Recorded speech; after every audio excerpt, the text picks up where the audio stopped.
Slovakia. If it's not the wild water that surprises you, the underground water certainly will. As will a walk through the treetops, experiential dining, and the Last Supper. And if this panorama doesn't surprise you, for sure you'll be surprised that I'm telling you. Slovakia, what a surprise.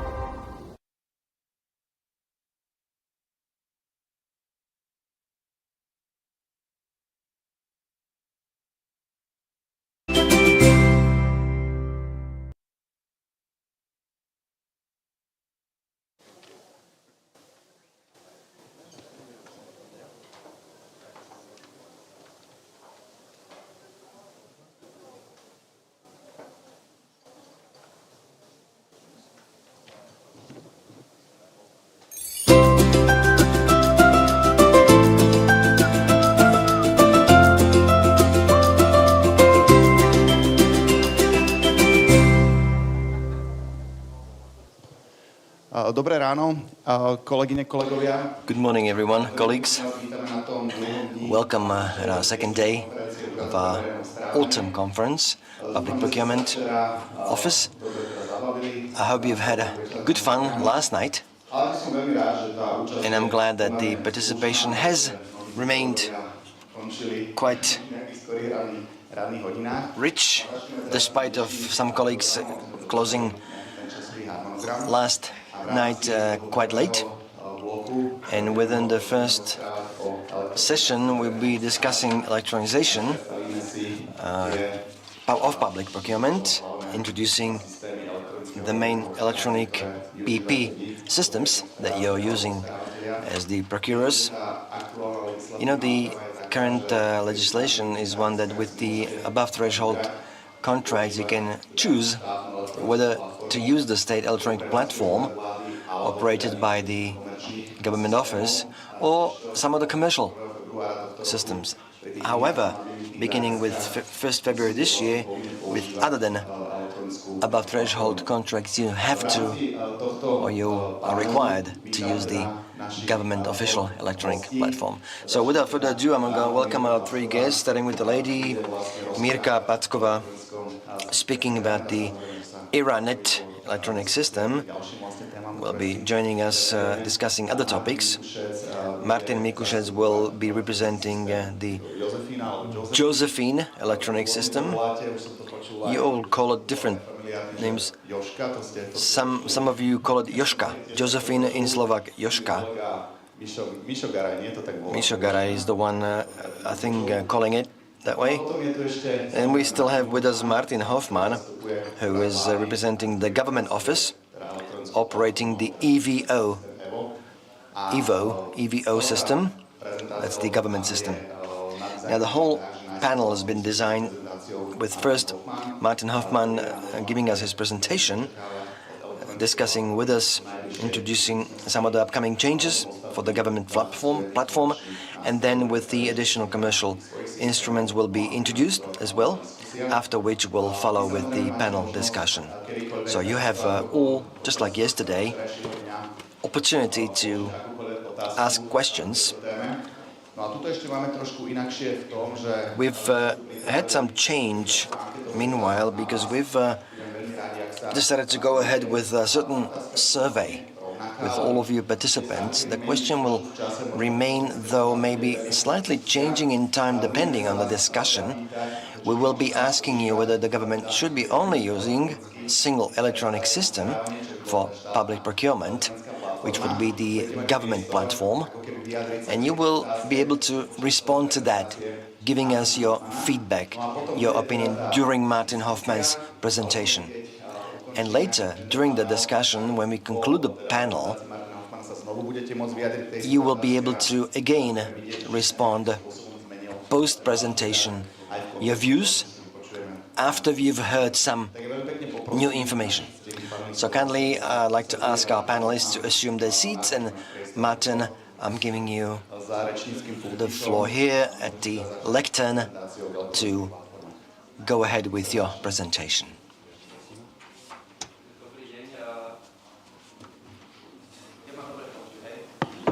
je, že Aj kvôli prekladu, však ja ti tento venujem.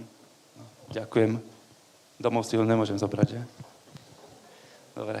V prvom rade sa chcem poďakovať. First of all, I'd like to thank the Public Procurement Office and its chairman for the invitation to this excellent event. I believe also not only the agenda but also the people and social part is great, and also networking is fine.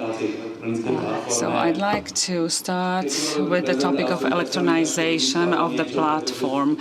When I was preparing this the contribution, I didn't know where to start with because you all are familiar with the platform.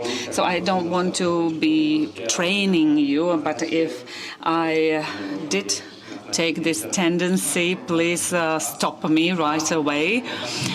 Well, maybe Branyo would stop me. Well, you know what your time slot is, so get on with it.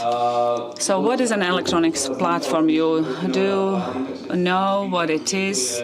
When it was at its beginning, everyone was asking, what is it? Is it a new system or not? Now you all know that electronic platform is a system using functionalities of the EVO, or the electronic market functionalities. So these two systems provide for the electronic platform, and as of 31st of March 2022, the Office of the Government of the Slovak Republic is the administrator of this platform for all stakeholders, be it controllers, auditors. It is free of charge to all stakeholders.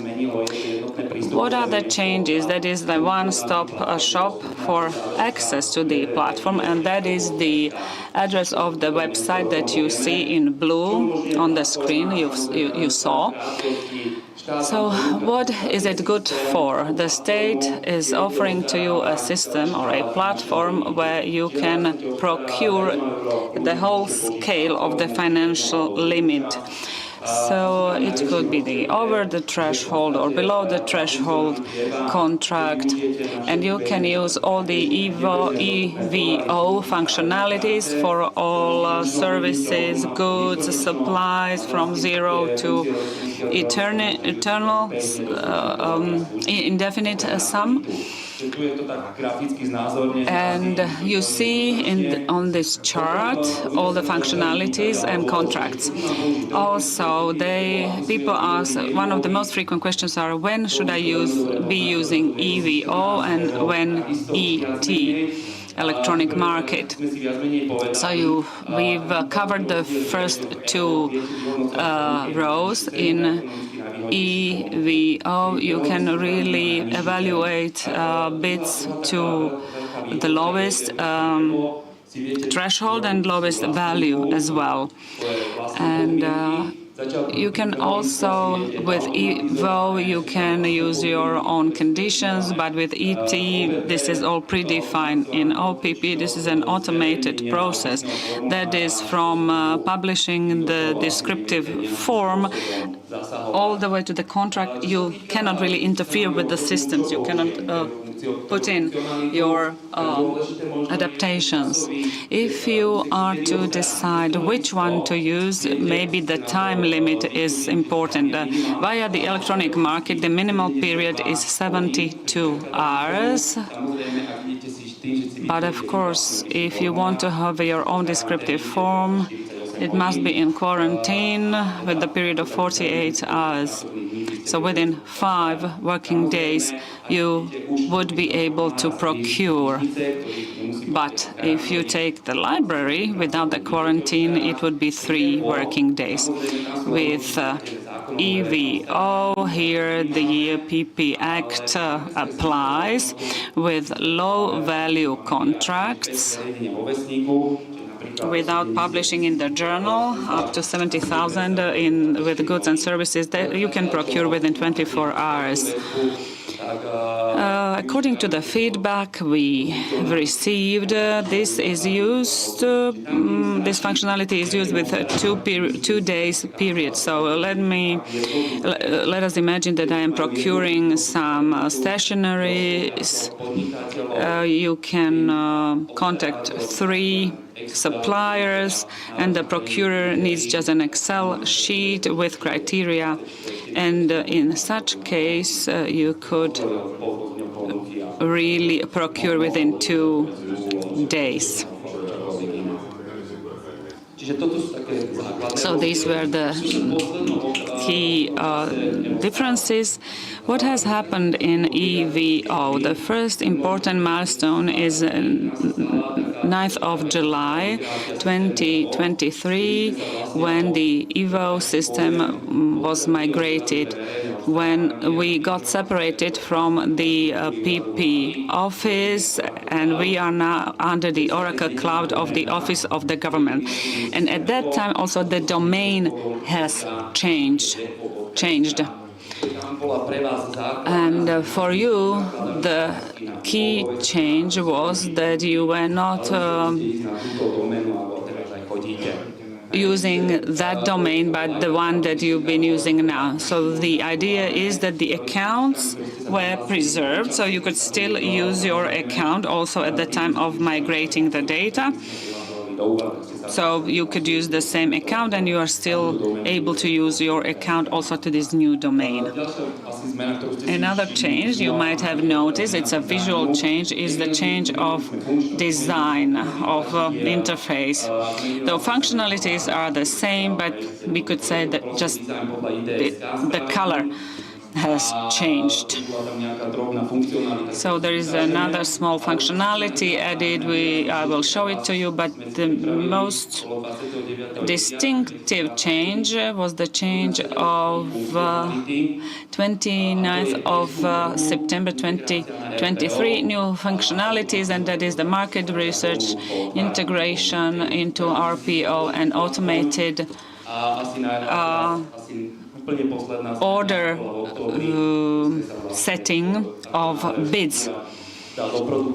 So once e-forms will become functional, you will be able to see the change. But I will show you the change of how it migrated. It's a small change, but I try to depict the small changes, however small they are, but they are changes. So you can filter your contracts either according to the financial limit or according to who did put in the contract. Market research, you can do that via EVO. This functionality is hidden under submitted contracts, and you can click on either planned contract or preliminary contract. And let us not misinterpret marketplace, market research, and call for proposals. So, for example, this happened that people thought that they were about to conclude a contract, but it was not at the stage of the call for proposals. So it's not like with emails that you could do the market research via sending emails. Now you can do it via this functionality, and the change is that the economic entity that you are contacted does not have to be validated with us, so to say. You may be familiar with this kind of validation of contracts with low value. So it's not only the account that the entity must have, but you must also have a verified, registered company. And this verification goes through the verification code that either we are sending to the business entity via the Slovakia.sk if he's got an electronic box, or via the postal service. But this functionality should make your life easier, and that is the automated order of bids. So in order to be able to use this functionality, the structure of contract must be set in your settings. Maybe you are using it already. You maybe know that EVO can also do the minutes of the process or the protocol. But for contracts that were created after 29th of September this year, if you set the structure of the bid, the system can generate a protocol and make an order of bidders, either based on the prices, if you set it that way. And this is just a demonstrative example. The system could generate an order according to the ratio formula that is generated both in the protocol and also in the electronic auction. So the system can calculate the points, the score, and then generate the order of bids. So now you have this functionality available. You might know that in the structure of bids you may set anything that can be evaluated by score or by a number. So anything that can be expressed with a number, you can set in the structure of the bid, and then the system can generate the order of bids. And the topic of the economically most advantageous value of the bid is, of course, a complicated theme. It depends on your criteria, on the weight of the value. And, of course, the system then, once you set all these parameters, then the system can generate the order of bids. And also the system can generate a protocol, and also if you set the auction to ENP, the basic idea of the ratio formula is as follows. You have two bids for 1 million or 2 million euros, and let's say that the price's weight is 70%. Then the one with 1 million would be 70%, and then if the other one, the first one would have 35 points according to this formula. We have issued some guidelines to how to calculate it and how to use this ratio formula.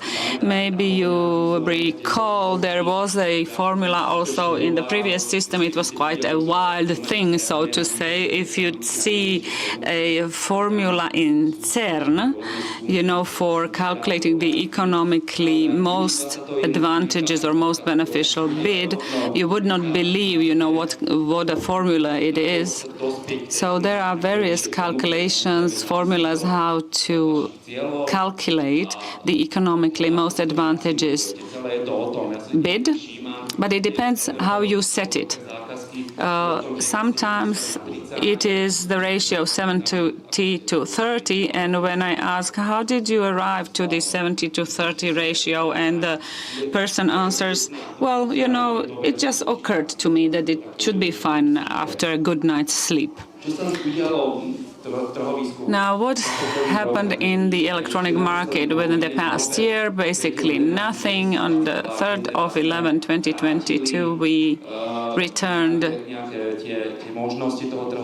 certain possibilities of the market back to the system. We made the periods for bid submission shorter.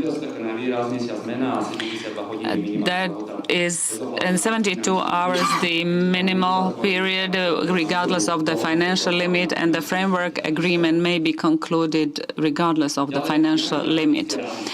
Well, practical advice with EVO. There are several pieces of advice. I try to select the most important ones. I believe that you have already contacted potential businesses that should take part in your tenders. Now, and all these business entities had to be verified. Sometimes you don't have them in the system. Sometimes you even have to try to convince them to register with the system, regardless of the fact that it is free of charge and it is not that complicated. But they've got to be registered and verified by the system, so that calls for proposals would not go to just anyone or any entity. Well, I have 1 second left. I don't think I can manage. When explaining your bids, please pay attention to when you put in as an attachment, you usually put in a deadline for explanation until when they have time to respond. And also in EVO there is another deadline which may not match. Sometimes you call us like, what am I going to do about this? So in this case, all you can do is to submit a new call. So you need to just pay attention to that. Don't forget the contracts are archived into ISFO, EPFO, not in UVO. The Slovak Public Procurement Office is UVO as an acronym. If you put into your e-form a new contract on this website, it will not be saved in the new system. It cannot be converted into the new system when you save it in your old system. So you need to be aware of this functionality of the difference. Now, with regard to new users, I told you that we migrated the system in a time T. Then you have some new employees, or you want like to add new users to create contracts through EVO.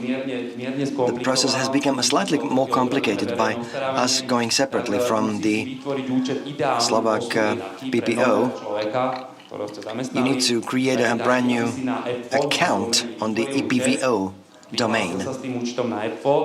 They need to register and create a new, there's a wizard of creating new account. And they have an automatic button, also create account, parallel account within the UVO system, and then there's another button to pair these two accounts. And then they have additional other points. If you have a problem, just give us a call. Now, on the electronic marketplace, the market is so well running that people forget the turnover, the circulation rather. Everyone just clicks it off automatically, even bidders. There are no major changes, but make sure you pay attention to some slight, but nevertheless not mere formal changes. Sometimes it happens to us as the system administrators. We can get back the form when it goes back into quarantine. Because they are not compatible, your submissions. You would come up with your own sanction mechanism. For instance, your own sanctions. In the OVP, the system is preset. There are sanctions preset in the system. So in this case, your form gets returned to you. It gets rejected, in fact. So it prevents it to go into quarantine. So in this simplicity, make sure you do not create any discrepancies. Second thing, we find at the back-end support, not that frequent, is that you can attach an attachment, like usually an image of a chair or whatever that you are, or a laptop you are procuring, but you do not put in describe. You fail to put in contract description. It should be in the description form, because the attachment is not transferred into the contract. Some try to still describe the subject matter of contract in the attachment. You need to do that in the proper window for subject matter description. So oftentimes, if you're not sure about these things, just call our support, give us a phone call, and we'll be happy to advise you. There's a bit of a statistics which is not publicly accessible or available, but if you went into it and get it out of the journal, the last two columns are irrelevant because the platform is required for low value and below threshold, but the middle column is interesting, where you see the percentage share of above threshold contracts. You can there choose between commercial systems and the government platform. And the share is in the number of contracts, not a financial volume. From the number of contracts published in the journal, this is the first 6 months, starting with the 1st of February, there were 1,350 contracts, 50-something% went through EVO, and the remainder from the other commercial systems. You can see the second and the third place. My two colleagues here with us on this panel. This is again not financial volume, it's a number of contracts and their share, respective share. And ÚVO is keeping the entire system. I don't have all the statistical data on other types of contracts, especially the ones below 70,000, but I have a number going through EVO only. EVO. This was 31st March 2022. This is the low volume, as per legislation, low volume contract. And in 2022, the first month, immediately 350 contracts came up. There was a big breakthrough, you see, when starting to use the electronic platform, even with these types, where you call on more businesses to submit their proposals or bids, making the platform obligatory. You can see the jump up there, and on average it jumps up and down. What's that, like 1,700 maybe a month contracts, number of contracts, since the obligation became required. What's next? An interesting question, and difficult. It was difficult for me to put anything in here. At the moment, there's no secret. If you look into the journal, on the 16th of August, in the European Journal, there was a call made for the service and development of EPVO system. The deadline was, I think, 25th of September. So currently we are at a stage of bid assessment. Now, what the government office is planning, in addition to the above, this much depends on this particular contract. We are planning to develop the system. We, as the government office, when we were previously at the PPO, we've collected your requirements that we receive as your feedback over the phone, over emails. People make suggestions over the phone. It would be great if we could have this, or change this name to that. I call it the bucket of ideas.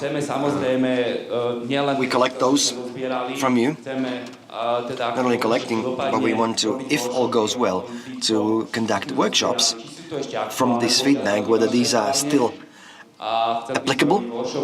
So we'd like to meet with you, going around the major procurers or some municipalities, asking them what they would like, what they would prefer. Make sure that it's user-friendly for you. And we'd like to map it all out, whether the ideas we've thus far collected are still relevant. I'm sure you would come up with many new good ideas how to improve the system, or somehow to make it different.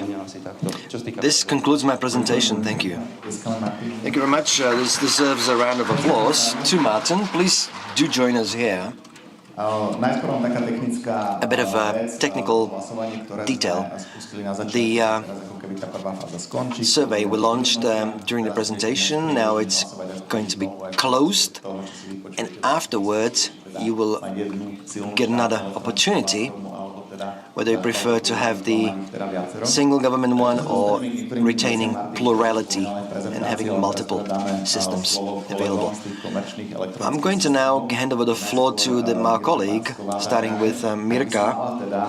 If you were to pick some specifics of your system trying to convince the users why opting for your system as opposed to the government one. What would be the details? Let me start by thanking you all for inviting me and like to appreciate this sort of a pioneering event of the PPO. I think it's the very first time really all the users of the most used systems meet in a panel discussion. Before I actually get to answering your question, may I get back to what Mr. Hoffman was saying in his presentation on the statistical data we just saw a minute ago on the charts? I'd like to make a bit of a different perspective into that.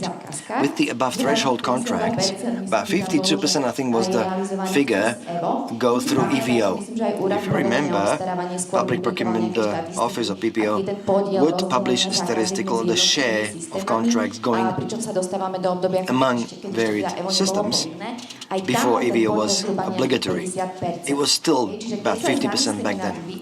So when we think about interpretation of these figures and percentages, basically just about everyone using commercial instruments for public procurement before, just about all of them continue to do so with the above threshold contract. And the share really remains the same. So all procurers, if we were to look at it, the overall share of public contracts, 50% are willing to pay with above threshold contracts, do not have to use EVO. Let me just add or elaborate. Those 50% which used to be, it's true, that used to be of all journal-based contracts. I don't have the figure with me with the above threshold. I can find out. Used to be 50%, just as an addition. That was globally for all contracts through the journal. And maybe I'd like to add one more thing. The below threshold contracts and low value contracts have to go through EVO. That's it's a legislative requirement. But the number was like 3,900. I would like to add to that figure of 580, which brings me back to Braňo's question, what are the specifics of our system? Earlier this year, when it was quite clear already that the legislation will continue to require obligatory use of EVO, we had many requests from our clients, from public procurers. Please help us out to come to terms with this so that those benefits people were accustomed to would remain. And the 580, that figure, it's a number of contracts executed through EVO, but with the use of EVO connector, we have in our company Eranet developed ourselves. What it means? It's basically automation technology, where the user is working in the Eranet interface as they were used to, but through the automat, data is sent automatically into EVO and then back from EVO to Eranet. So in this way, we could have retained the benefits of the private system were kept for our clients. That continued until 31st July, and that was the number of 580 contracts. So it could be up to 15% of the total volume of below limit and low value contracts. So when we talk about some specifics of the Eranet platform, I would just pick out this particular one functionality we were able to implement. But we would really appreciate, as a comment from me, I think I speak on behalf of all commercial systems. We would appreciate if EVO and the government office to be a bit more trendy and innovative in the way how they work, to provide some interfaces to commercial systems so they can actually create a superstructure, a plugin over the EVO. EVO is the government system. It is there to provide for the legislative obligation to have electronic contracting, full stop, no more, no less. There's nothing we can, nothing else we can expect. We cannot expect EVO to become a comprehensive, many-featured environment. So commercial systems will be catching up for quite some time there. Now, going back to the Eranet benefits, I'm not going to go over individual functionalities. We would be here for a long time. Could you just pick some points like automating generation of lists or generating tender documentation? When you came to our office for presentation, the basic financial control module, maybe you could focus on these points. I could begin with the automated document generation you referred to. Let's consider what should be the principle of electronic system. Saving time. At each conference we keep hearing of shortage of staff, and they're overburdened with their work. So electronic systems are here to making the whole process more efficient, to save us time and to declutter and deburden the administration of public procurement. So, many of you are already familiar with the functionality we've prepared, that's the automated document generation. So we in Eranet have specimen, we have samples, documents, and once you have the data in a system, you don't have to re-enter the data. You just click out, generate for me such and such document, and the data get populated into the new form. Let's say I'm putting a new low-value contract. Imagine how much copying and writing you have to do in order to put in the correct data. It takes a lot of time. So there is a lot of time saving due to the automatic document generation we have in our system. And not the electronic approval also is they put down the records. And then you have to go around the members of the board, and it takes a lot of time. But in Eranet you have this electronic approval, so you can set whether it is based on hierarchy, on parallelly. So in Eranet it can be approved. Maybe there is an audit protocol as well added to that, which is a good thing, because the experience is that usually they don't have any reservations to electronic signing in the Eranet system. So at the moment it doesn't call for any additional explanations or any further signing of documents physically. The third functionality that I'd like to mention, and then I pass the floor to my colleagues here, are the so-called managerial overviews. So let us say that we have a public tender, you have many deadlines and many other obligations. So each and every contract, as a follow-up, there is a to-do list. This is what we call these protocols, to-do lists. So there is a good overview of all the tasks, and if you have several tenders, several contracts, you see on dashboard, you see this big calendar with all deadlines, with all duties, with all obligations related to individual contracts. So you don't have to have an Excel sheet where you would break down all your tasks and deadlines. So this is really a great benefit with the reporting module, where all the data are fed in. And if you need to do regular reports or have managerial overviews, you only set it once, and then the system regularly generates. So you don't have to sit down at the desktop and update your Excel sheets and data that you have to then generate reports to your management. To conclude, we are talking about electronization of contracts, but public procurement is not an isolated process, just as we talked about yesterday. Also, there are certain processes that are like post-contract signing. So in Eranet, we are not only looking into electronization of awarding contracts, but at all or into all related processes, be it also financial control. So the process being electronized is the very idea that is related to a contract. So it starts with creating the ordinary budget.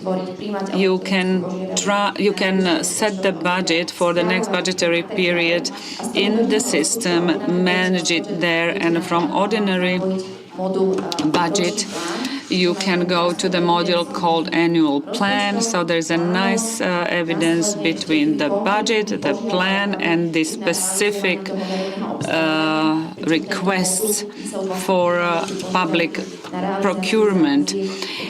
So it is all compatible with the Act on Financial Control. That means that the financial control takes place directly in Eranet, and there is an audit output.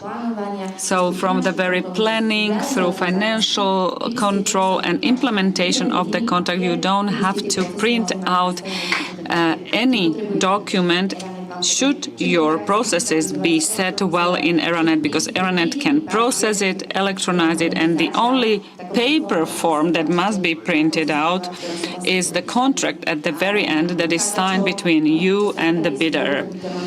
As for the contract, there is also a module called contract or agreement management. So the whole management of the contract is there.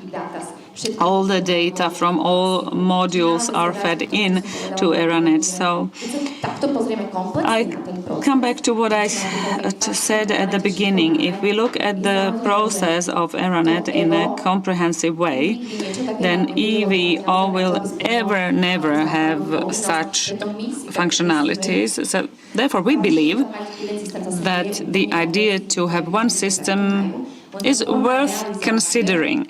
Some countries do have the system like that.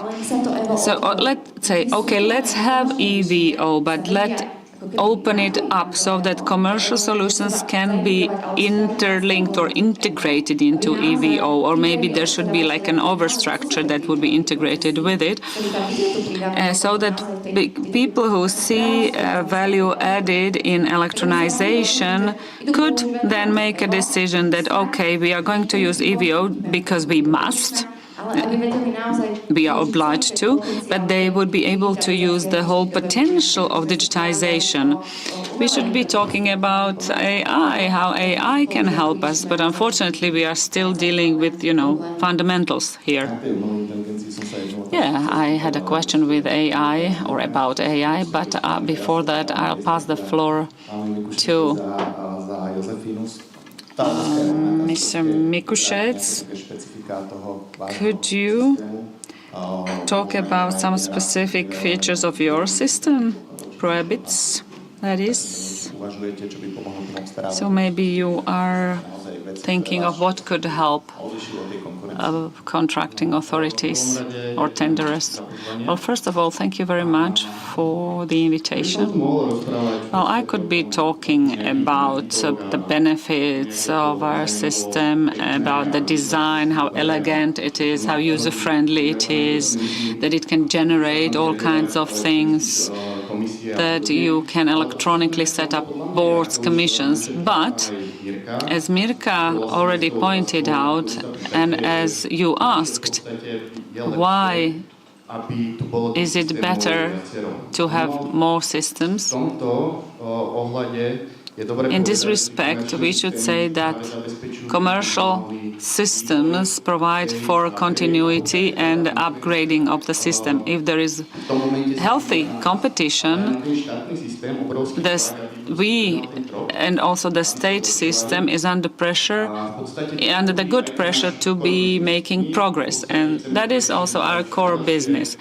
We, of course, want to have the best solution possible. We've been developing it, making it better. We want to make it user-friendly. And the role of the state here rather is about decision-making or setting the rules of the game, maybe certain limitations or barriers, how these systems should be working. Well, do you have terms of reference or a bid documentation that could be something like a formula? Yes, we do, but then you can tailor-make it. Every entity has their own ideas, so they can adapt these forms to their needs. And they can generate it themselves. Do you have feedback from your clients, or how often maybe? Do you do surveys and whether clients are happy with the functionalities of your system, and then you adapt it accordingly? Well, our development or upgrade of the system takes place in cooperation with the clients. So we do talk to them on a daily basis so that we want to make the whole process more efficient and make their lives easier. But as Mirka said, the needs or requirements are not only about the VO or public procurement process, but also pre and post or prior to public procurement and post-public procurement processes. So the public procurement process can be covered from the very request for purchasing of something. Okay, so the systems make it possible to electronize also processes that are that take place prior to public procurement. Yes, but there are also possibilities for open tenders or catalogs. This is still a news for the clients. It's not very much used, but we are getting there. Well, I have one specific question in relation to that. When there are the so-called minimum contract tenders, can we break it down? Can we break a tender down to certain parts? Yes, it is possible to do it as part of categories. So even one category can be still broken down to smaller parts. Mirka also mentioned AI. It's really a very fashionable topic. I was drawn to this topic in May in Ostrava at a conference, and there was also a public procurement week held in Paris last week, and we talked about that there as well. Well, I start with Martin, because he's been silent for too long. Maybe the electronic platform in the future will include or engage AI in the system so that the system will be even better, will be able to generate some forms or maybe send notifications to contracting authorities or tenderers about, for example, mistakes that's been made within the system. Well, as for AI or blockchains and other such systems, the development is a bit longer.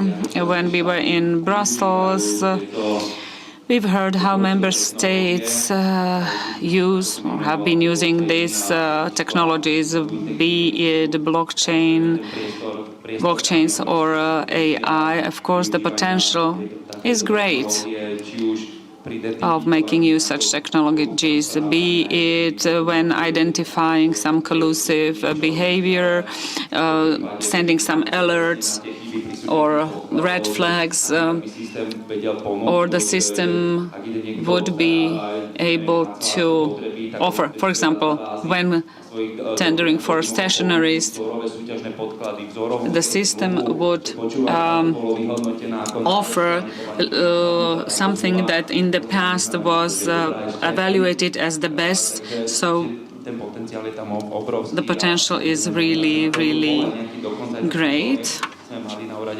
We had a project at the Public Procurement Office. It was called SVO, and this project considered such integration of new systems and registers. Okay, but is this only about, theoretical thinking, or have you talked to private companies that could pursue such tools? No, we haven't had any meetings. It's still theory, more like.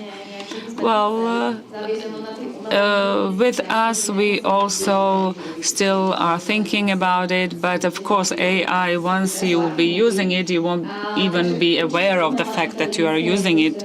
You will just enjoy the result of it. Well, quite often we have to seek things at the portal. It takes time, but the use of AI in public procurement, I believe, is really enormous and can take the burden off of us and be able to focus on more important things or more technical things. So I believe that public procurement will be no exception, and these instruments will be incorporated. And I don't think AI will come to a conclusion that, there is no need for public procurement. Well, it's a nice vision, of course, that AI will be helping us. I have to say that I am using AI in my everyday activities. Everyone is expert on something, and sometimes when I don't know something, I ask AI. But we have to be aware of the fact that AI is always in the position of an assistant. We are the controlling entity for the AI, so that things make sense. We need to post-edit or post-evaluate it. It's not going to do the work for us. But the vision that AI is going to help us search for us in huge texts, for example, in laws, is going to search for specific paragraphs. This vision is elegant, nice, but let us keep aware that it's going to need our brain. Thank you. Mr. Chairman has a question. So go ahead. Yes, a couple of things came up as I'm listening to you. AI is an interesting topic indeed. What about legal accountability of AI when it will make a decision in the future PP? What's your view about that? Mr. Mikušec has already outlined something, but it should be the person held accountable for decision making. We have been testing that at our PPO. When it generates a text and you take it with trust, how vigilant the person needs to be, the user, with such AI-generated content. And the second question is your EVO request to be open to integration of other systems and platforms. Yes, indeed, that's the modern approach. And it is, I'm not sure how the government office will face that, but I'm interested in another aspect. Is the integration not going to overburden controlling entities and officials, making sure which data are source and which data needs to be guaranteed they have been 100% transferred between systems? Like now we have e-forms and they are now integrated, and never be able to make sure everything went ahead 100%. And depends, despite declaration of software companies, systems are never really 100% accurate. So are we going to have to control multiple systems even though they are plugged in? So what's the manual? What would be the philosophy of looking at this, making it easier to the controlling authorities? Let me try to begin the idea of presented here. The way I understood this is that EVO would be an instrument to communicate in public procurement, starting from publication of in journal up to determining the winner. Everything in between and around would be done by commercial systems. So the controller would be interested in the process. It's due, the process is due, and when the controller does not control Eranet, even though it's plugged in, it only controls EVO or EVO. Yes, indeed, you're absolutely right. If we were leaving out the EVO connector, when we released it, our people, customers were asking about that. No, there is no need to control our Eranet system. You only need to control and verify anything and everything that is within the EVO platform. And that's the subject matter of your control and oversight or audit. Now, with regard to accuracy of sending data, we were integrated back at ICSZU since 2015. We were already back then sending data, transferring hundreds of contracts with large data flows with no problems. Your experience at your office may be different. All integrations have to be well tested. We have mechanisms and certifications in place. So I can imagine this model to work really well. The way I see it is when we discuss a connection about a perfect official interconnection, it takes us to the stage where a person can only work in one system and data will automatically flow back and forth. You only request data you need, we will automatically provide it, and at the moment controlling people also can work in one system only, because everything will be verified in one system only as well, and the data will be automatically submitted and flowing back and forth, but controller can only work in one system.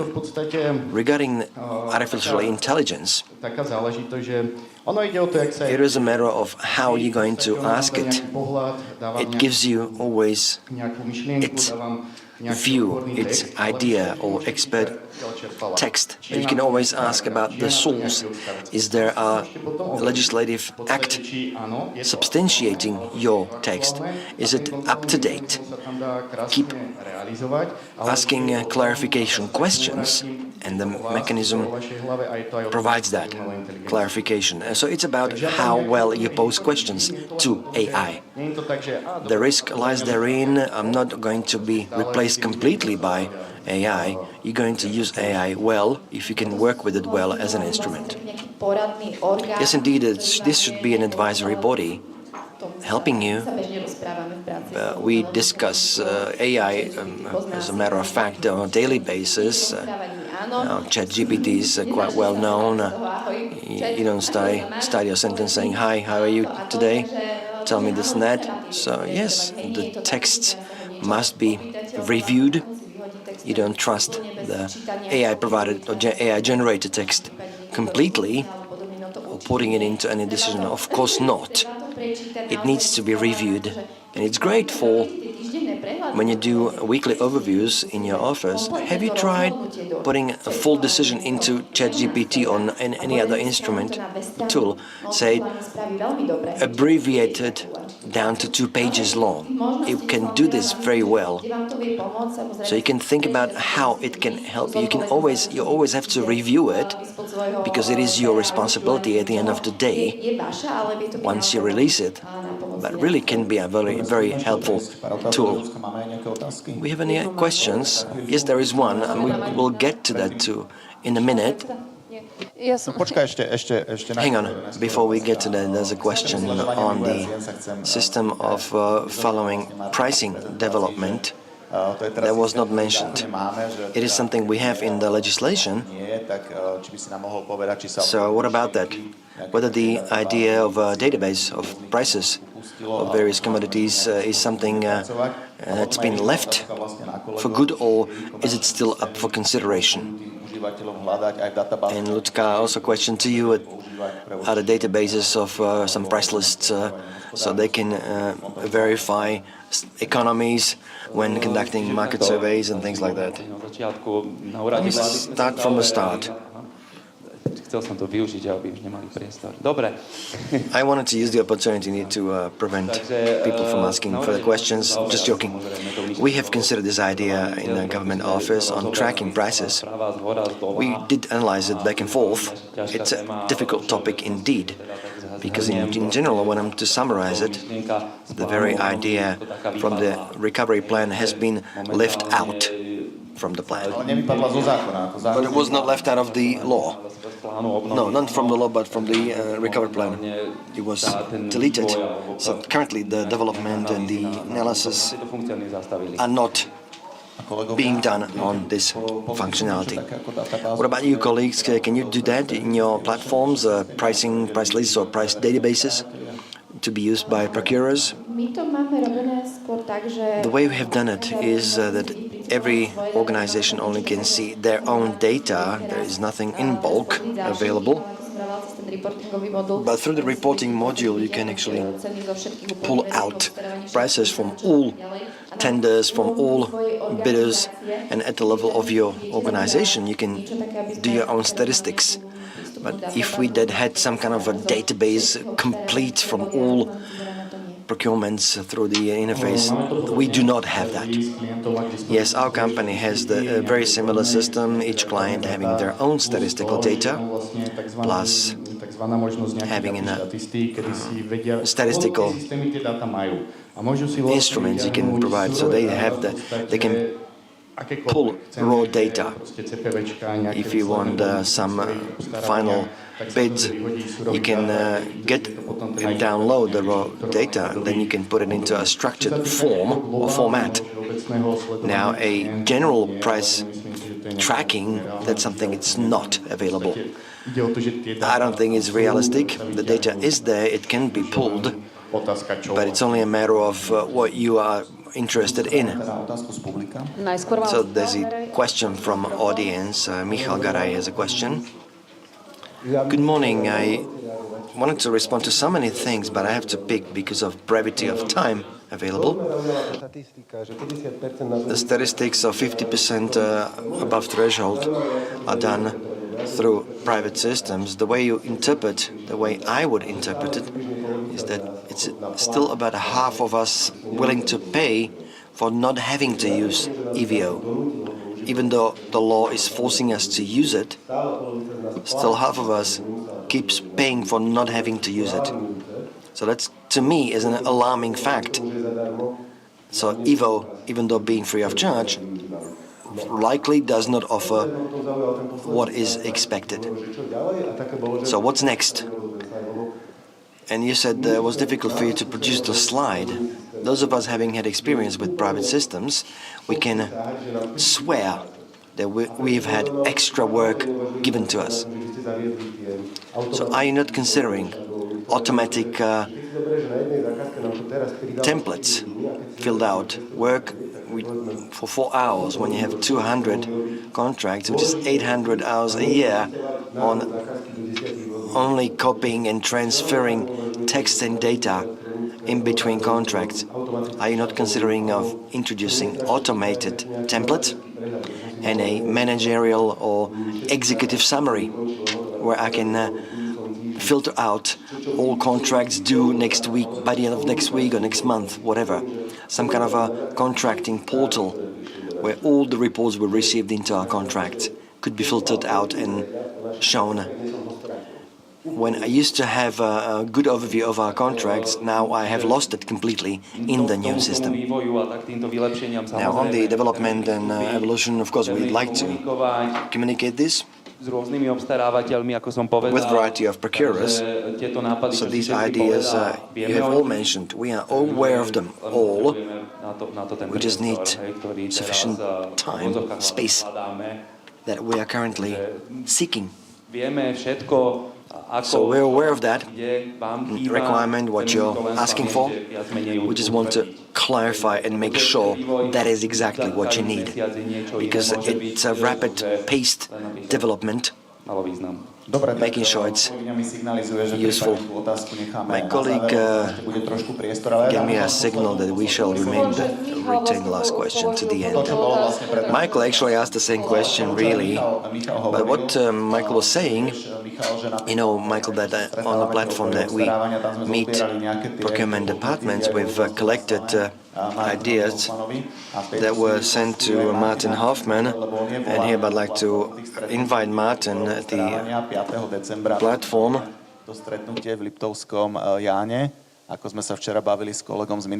We've had discussed this with the Interior Ministry, and you are welcome to include that topic of improving the functionalities,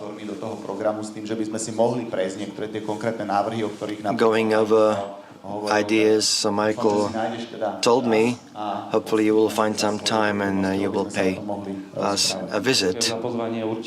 Thanks for the invitation.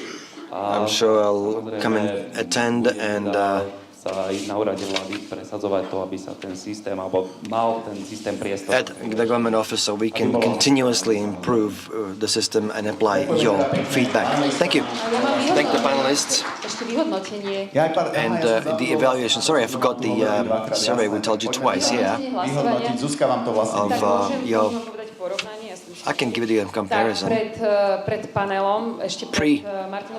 the start of the panel, 43.75% of votes were in favor and 56 against a single system. And panelists were maybe more convincing from the private systems.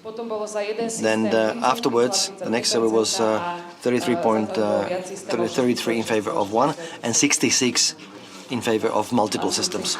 There you go. That was the audience vote.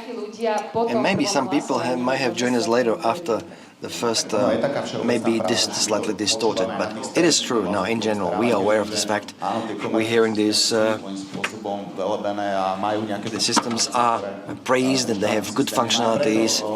The state system, the government system is lacking, so hopefully we can continue discussing this, the electronic platforms. Thank you very much, and now we take a 15-minute break. Until 11.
Počkaj.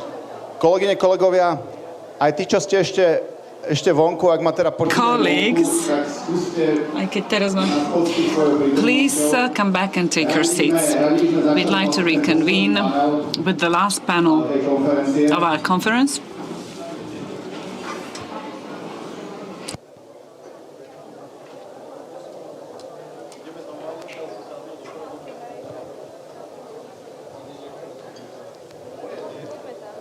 Rečníkov poprosím, môžete si sadnúť vlastne.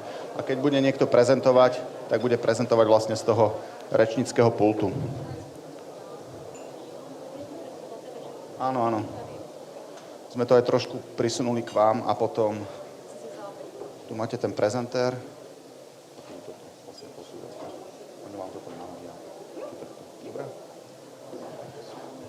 Dobre.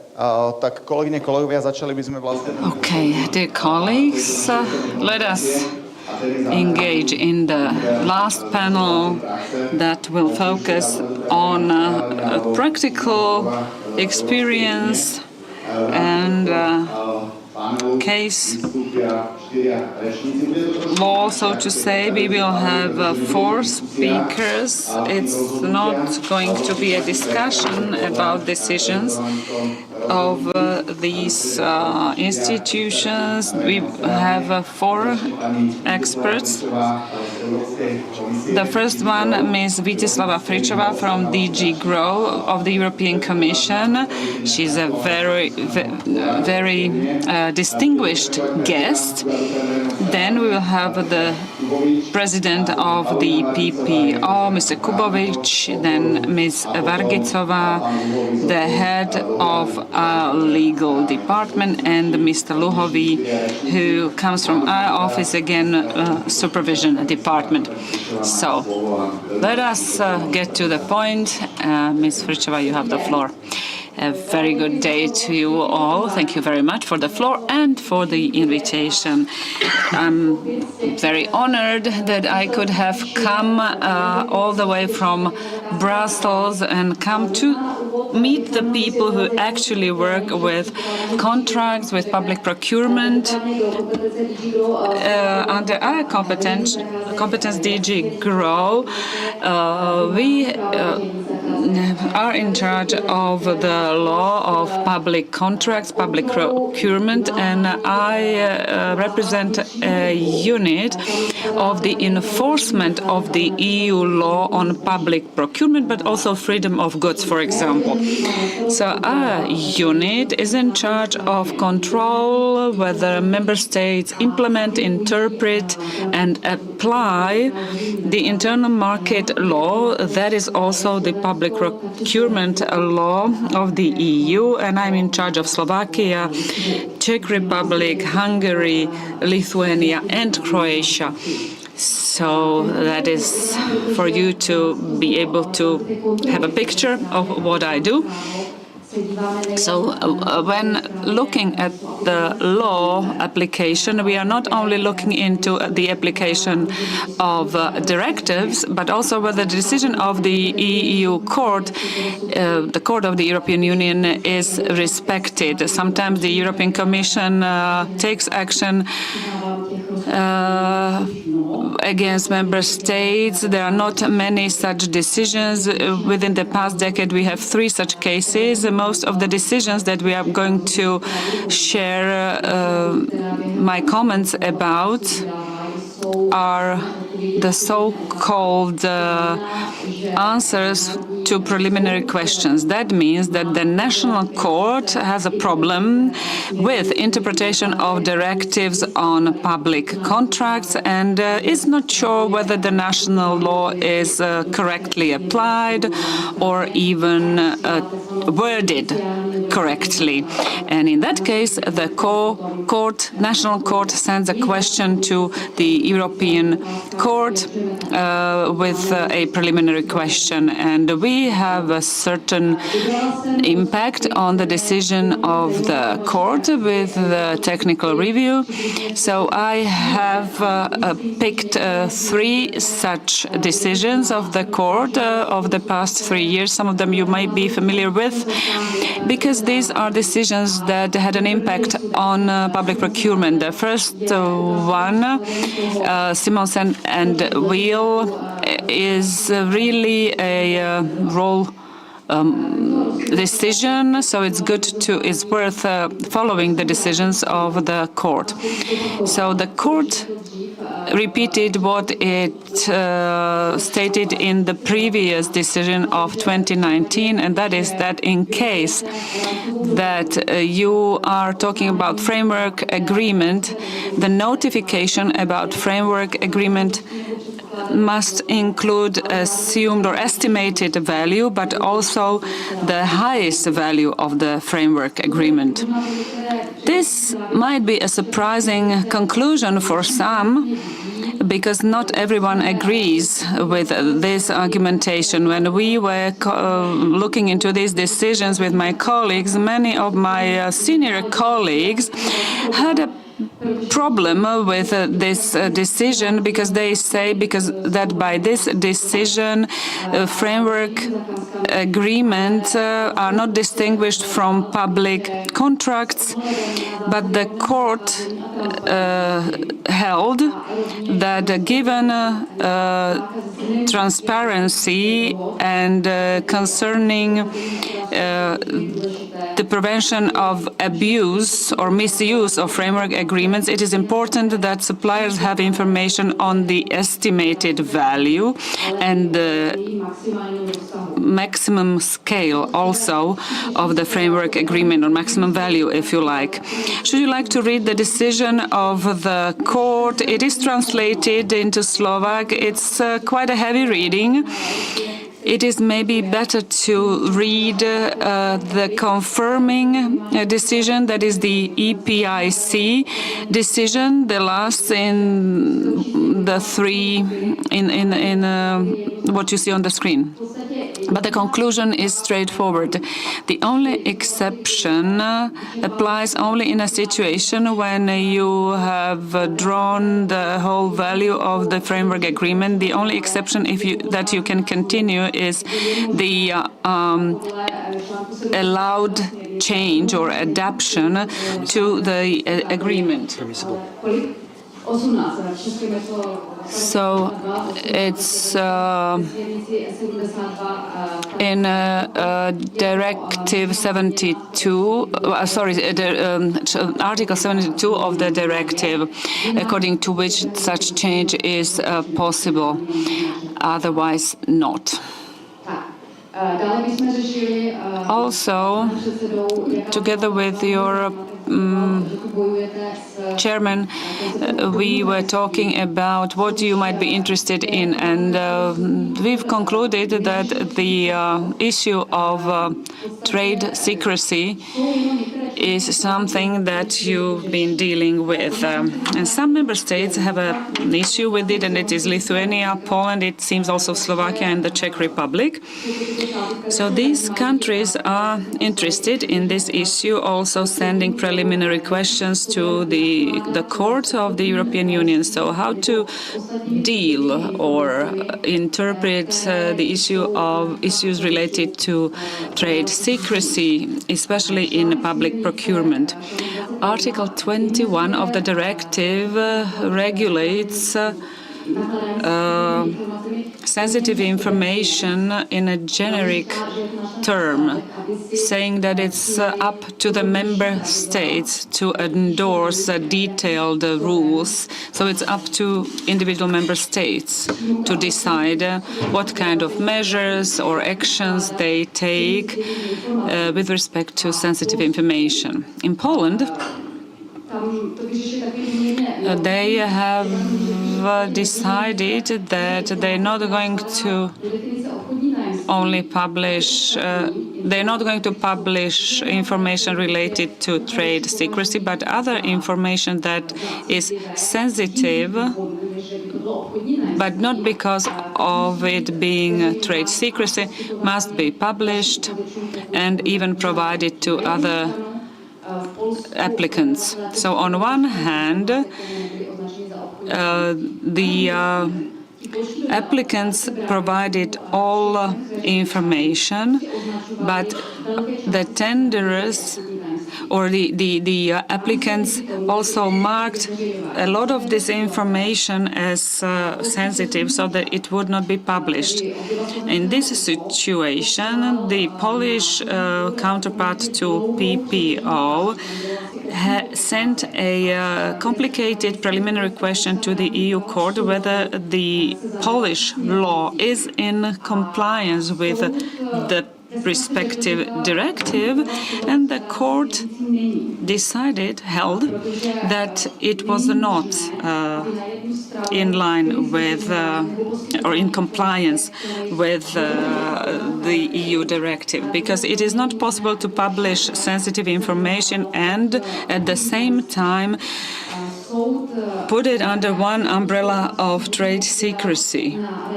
So the court also took into account the Lithuanian preliminary question and the decision, and also decision in case of the Belgian preliminary question. So in its explanatory report, the court holds that when providing information in the public procurement documentation,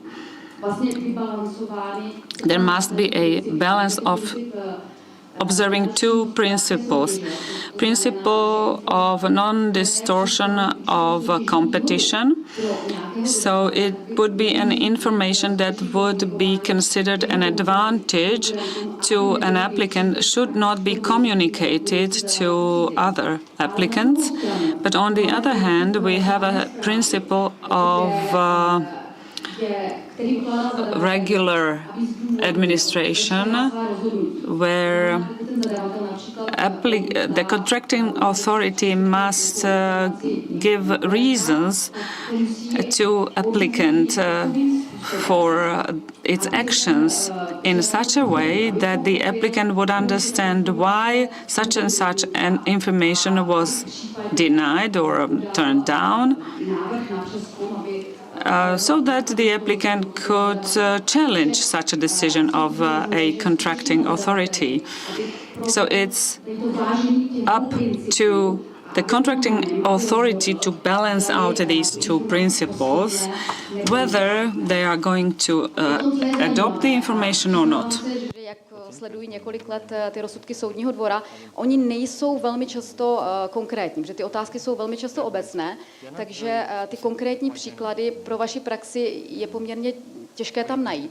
Ale poslední dobou se nám stává, že ty soudy se ptají tak konkrétně a tohle je ten příklad, že tam máte i konkrétní odpovědi, protože ten polský přezkumný úřad, nebyl to soud tedy, se ptal konkrétně.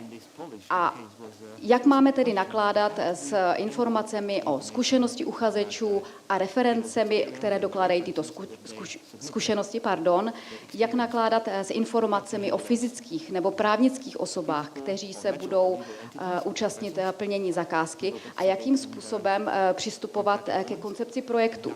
A soud v tomto případě u každé té kategorie říká, jestli je to kategorie informací, která může být zveřejněna nebo nemá. Takže u těch zkušeností uchazečů a referenci, tam soud říká, tohle nejsou informace, které by byly nějakým způsobem tajné, takže není vhodné, aby byly jako celek vylučovány z toho sdělování informací.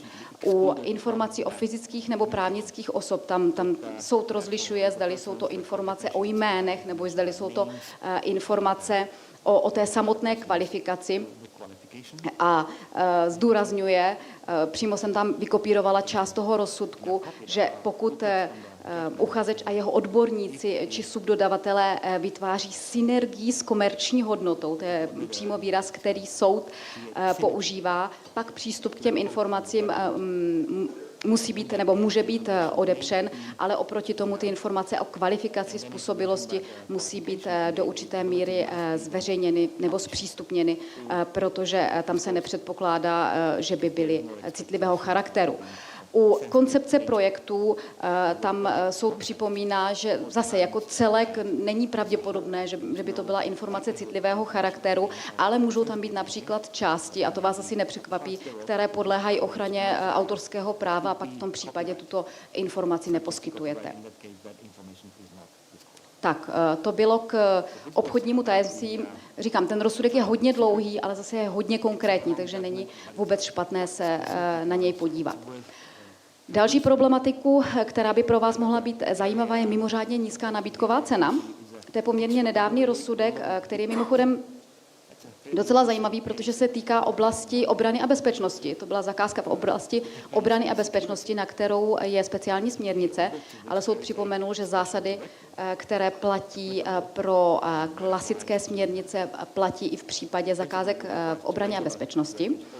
A zde bulharský soud poslal předběžnou otázku soudnímu dvoru s tím, že měl problém, protože v Bulharsku se mimořádně nízká nabídková cena počítá jako 20% méně z ostatních nabídek, prostě je to mimořádně nízká nabídková cena, takže mají formulku v zákoně a v tomto případě se jim stalo, že měli jenom 2 nabídky, takže prostě ten zadavatel dospěl k závěru, že on nemůže určit, zdali je tam mimořádně nízká nabídková cena, protože nemůže aplikovat tu národní formulku, protože on nedokáže spočítat průměr 2 nabídek, protože má nabídky jenom 2, takže on nemá porovnávat co s čím.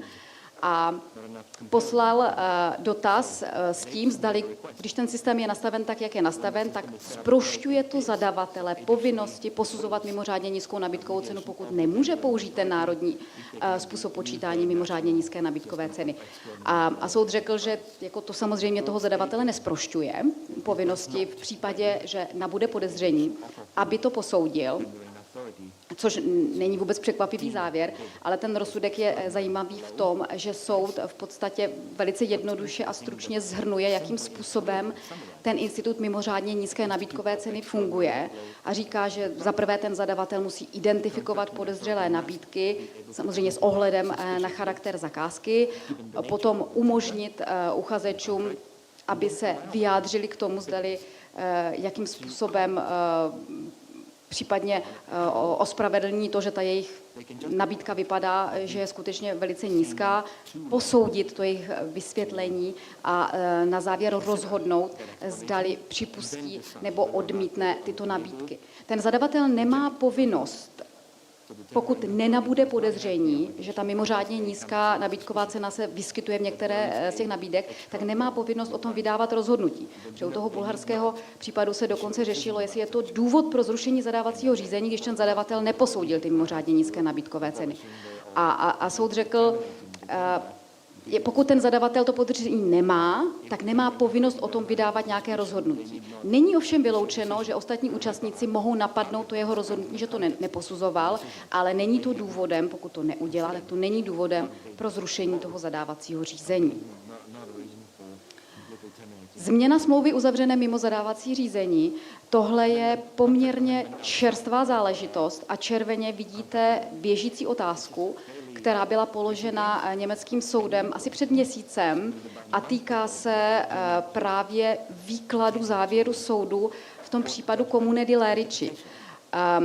Ten případ sám o sobě je klasická in-house situace, odpadové hospodářství, většina judikatury týkající se vertikálního in-houseu je odpadové hospodářství, to znamená, že ovládaný subjekt poskytuje služby ať už obci nebo nějakému územnímu celku. Tady došlo k situaci, že došlo k postoupení toho in-house subjektu v rámci zadávacího řízení a v podstatě ta obec Leriči ztratila ovládání toho subjektu a přitom byla nucena provincií, aby ten subjekt jí dále poskytoval ty služby toho odpadového hospodářství. A to bylo poměrně vtipné, že ta Leriči věděla, že nenaplňuje to ovládání, ale jak byla nucena provincií ty smlouvy uzavřít, tak to nakonec skončilo u soudu, který samozřejmě potvrdil, že pokud už matka neovládá dceru, pokud tam není naplněno to ovládání, tak nejde o in-house situaci. Ale ten rozsudek je zajímavý i z jiného důvodu, protože rakouská vláda, která se vyjadřovala v tom daném případu, tak přišla s myšlenkou, že možná ta daná situace odpovídá změně podle článku 72.1d, kdy se řeší právní nástupce původního dodavatele, který pokračuje v plnění veřejné zakázky. To je jedna z možností změny dodavatele a soud se musel vypořádat s otázkou, zdali tato změna je možná ve vztahu, který je vztahem in-house. A soud řekl, že článek 72, odstavec 1, písmeno D, bod 2, ale můžete si to zobecnit na článek 72 nebo na změnu smlouvy, tak změna smlouvy u in-house vztahu nepřipadá v úvahu, protože toto je ustanovení, které nedopadá na in-house. Protože toto je ustanovení, které dopadá pouze na veřejné zakázky, které byly předmětem původního zadávacího řízení v souladu s požadavky uloženými směrnicí. To znamená, že můžete měnit pouze smlouvu, která byla vysoutěžena. Což je poměrně radikální názor a právě ten německý soud se ptá, protože tam ta situace je ještě komplikovanější. Oni mají, to je koncese v té dané situaci, která byla dokonce zadána před koncesními směrnicemi. Bylo to zadáno původně in-house subjektu, pak tam proběhla privatizace, aktuálně tam není naplněna ta podmínka toho in-houseu a oni říkají, znamená to, že teďka, když měníme tu smlouvu, což dle našeho názoru dokonce už je nelegální in-house, takže se na to neaplikuje článek 72. To znamená, že nikdo nemůže napadnout nelegální změnu smlouvy, protože prostě ten článek se na to nevztahuje. Což jako je poměrně zajímavá otázka. Máme trošičku obavy, aby to nevedlo potom k obcházení směrnic a ke změně jakýchkoliv smluv, které jsou uzavřeny v rámci in-houseu nebo dokonce ve výjimkách. Takže tady jsme poměrně netrpěliví a jsme zvědaví, jak soud rozhodne, ale ta odpověď bude tak za rok. Jednací řízení bez uveřejnění. Já vidím, že už mám 35 vteřin, jsem to trošku podcenila, ale jednací řízení bez uveřejnění, to je vaše přímé rokovací konání, já bych to řekla správně. PRK v češtině JŘBU. Toto je bulharský případ. Upozorňuji na něj proto, je to dotovaná zakázka a řešilo se, zdali je možné v dotované zakázce použít jednací řízení bez uveřejnění na předmět zakázky, který nevykazuje žádné specifické rysy, které by odůvodnily jednací řízení bez uveřejnění. A soud potvrdil, jsou-li naplněny požadavky směrnice, máte tam uveden ten článek, v předchozím řízení nebyla žádná vhodná nabídka, nebyly změněny původní podmínky zakázky, plus je zaslána zpráva komisí, je-li vyžádána, pak je samozřejmě možné tento typ zadávacího řízení použít i v rámci dotovaných zakázek.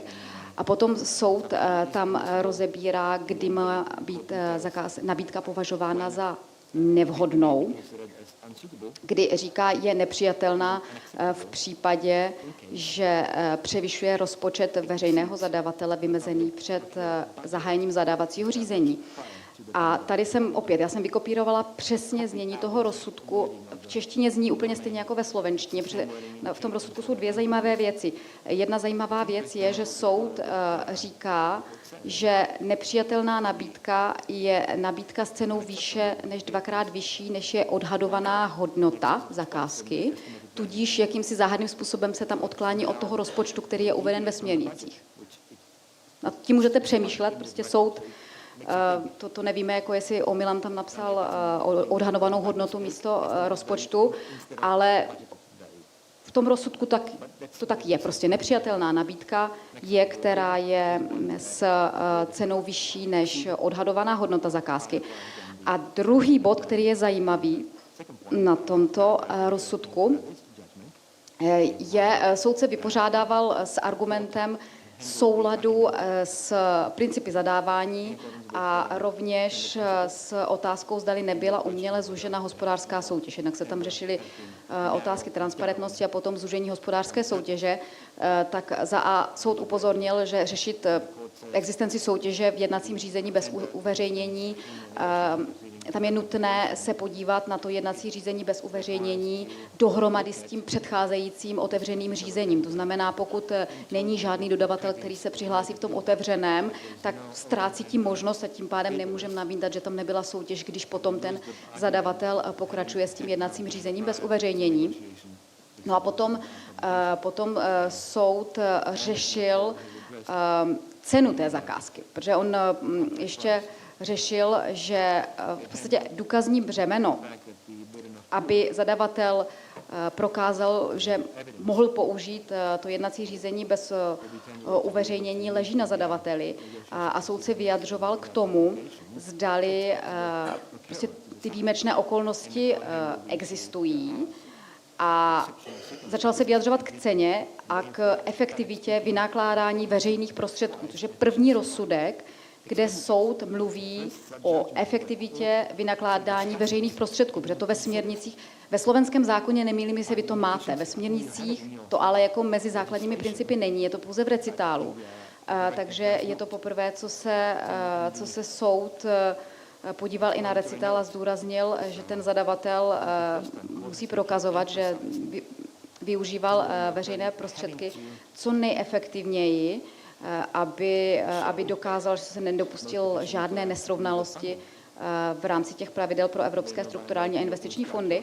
A potom, a to jsem si nechala úplně nakonec, je ta cena, protože ten zadavatel ještě nějakým způsobem odůvodňoval tu cenu, kterou vysoutěžil.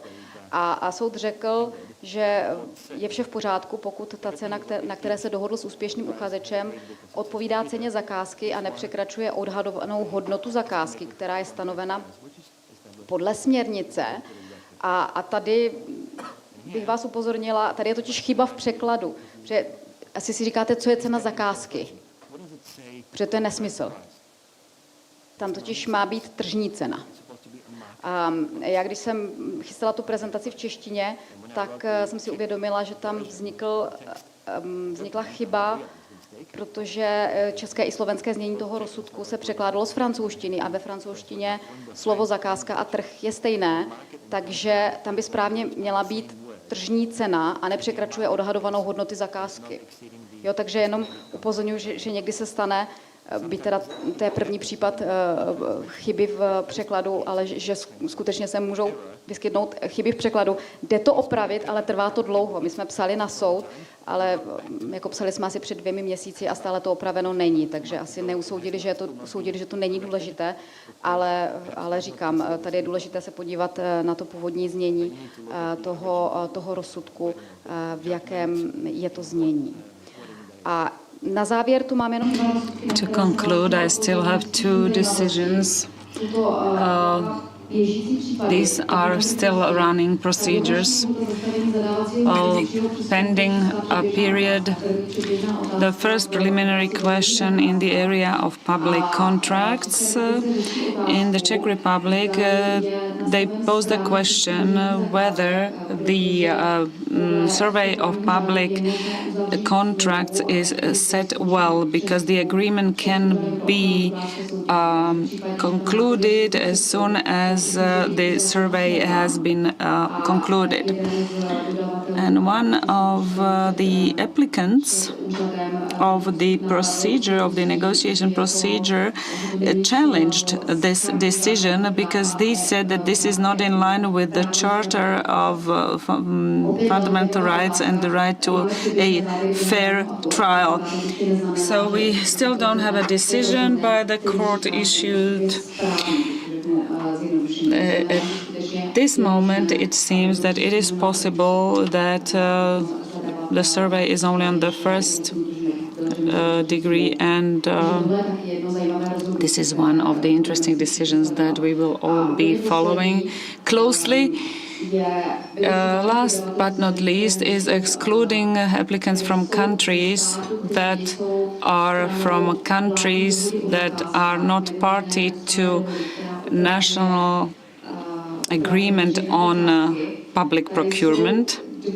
Here we have two cases. They don't look on the first glance that they might be so complicated, but to make it simple, issues that the court is going to consider as part of the hearing in front of the big chamber.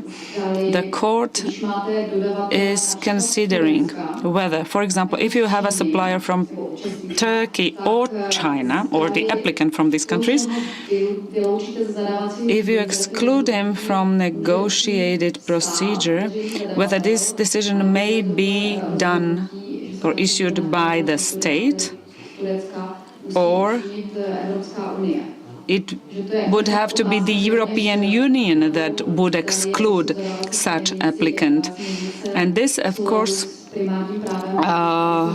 is a question whether the directive is in line with the primary law of the EU, because this is about access of third-party suppliers to the market. So the question is whether this is part of the single or joint trade policy. So this is quite an interesting case, and we are very, very intrigued how the court is going to decide. Opinions, for example, inside the Commission also differ. So it might be quite interesting for you also to follow what the decision of the court will be like. Well, I apologize for extending my time, but I did. So thank you very much for your attention.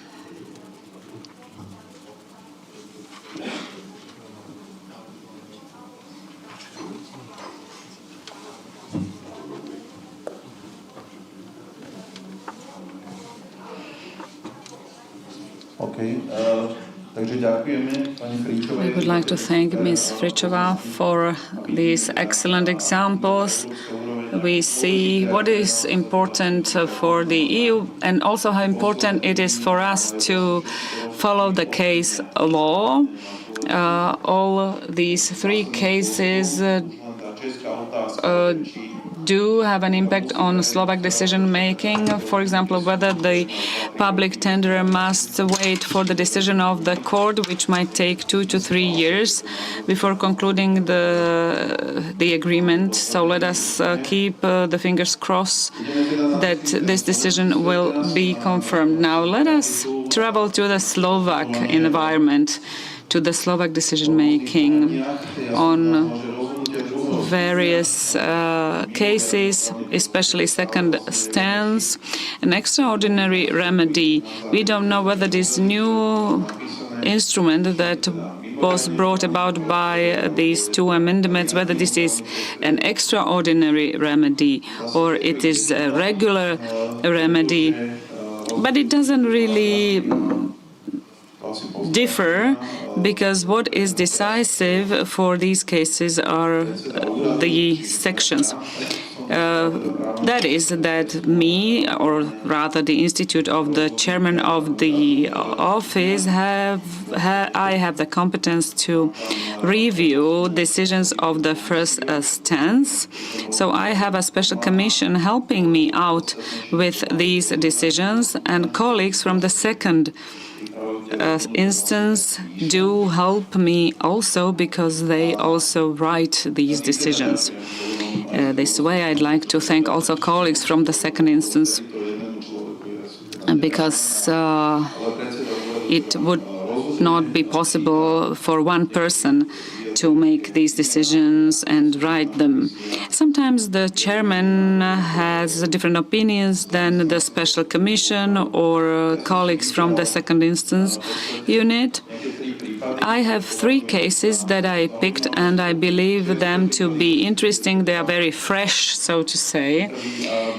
The first and the second, that is. The third one is several months old. This very case is about construction works,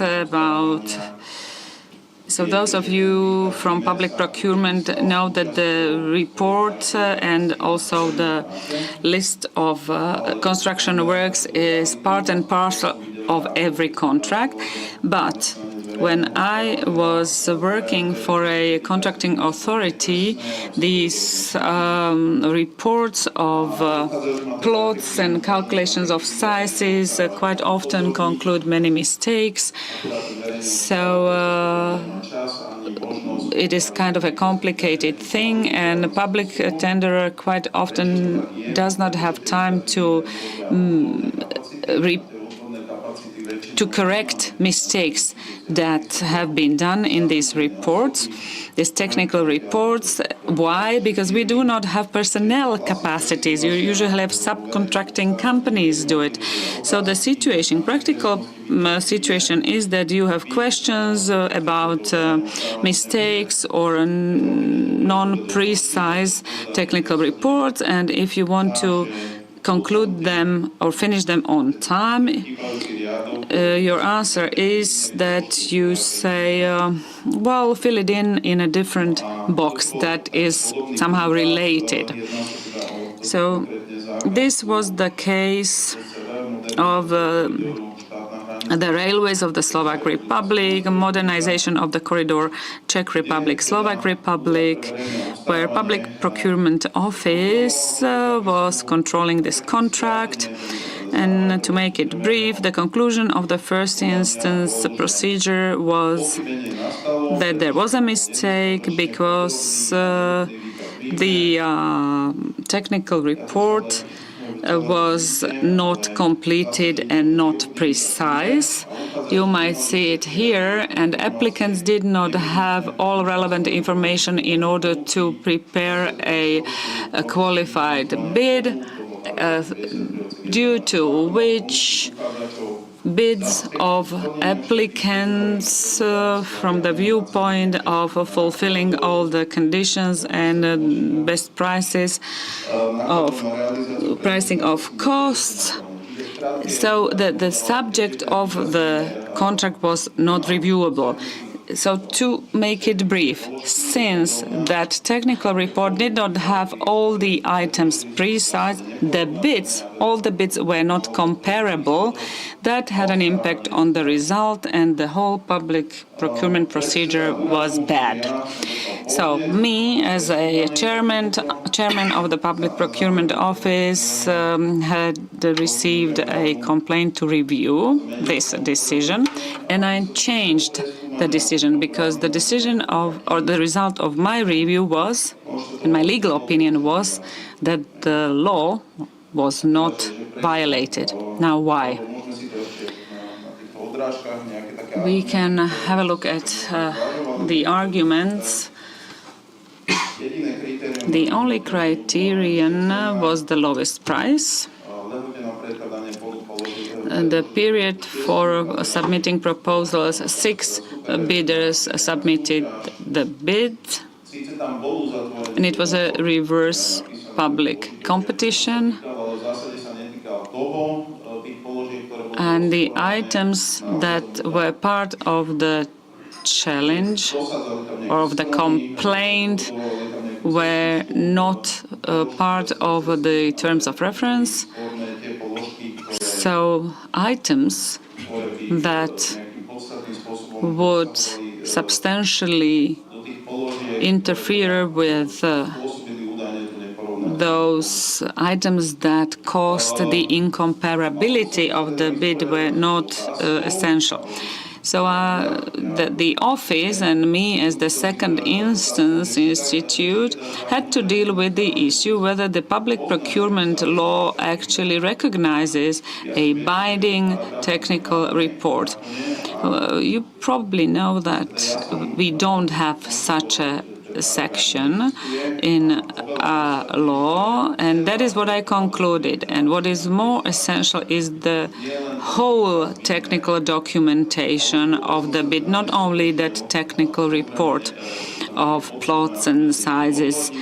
So there are some expert opinion from a construction sector who have been cooperating with our office, and they concluded that should we insist on a perfect technical report with each and every item, and we would conclude that only such public procurement is correct that would have a perfect each and every item in the report, we would not build a single building.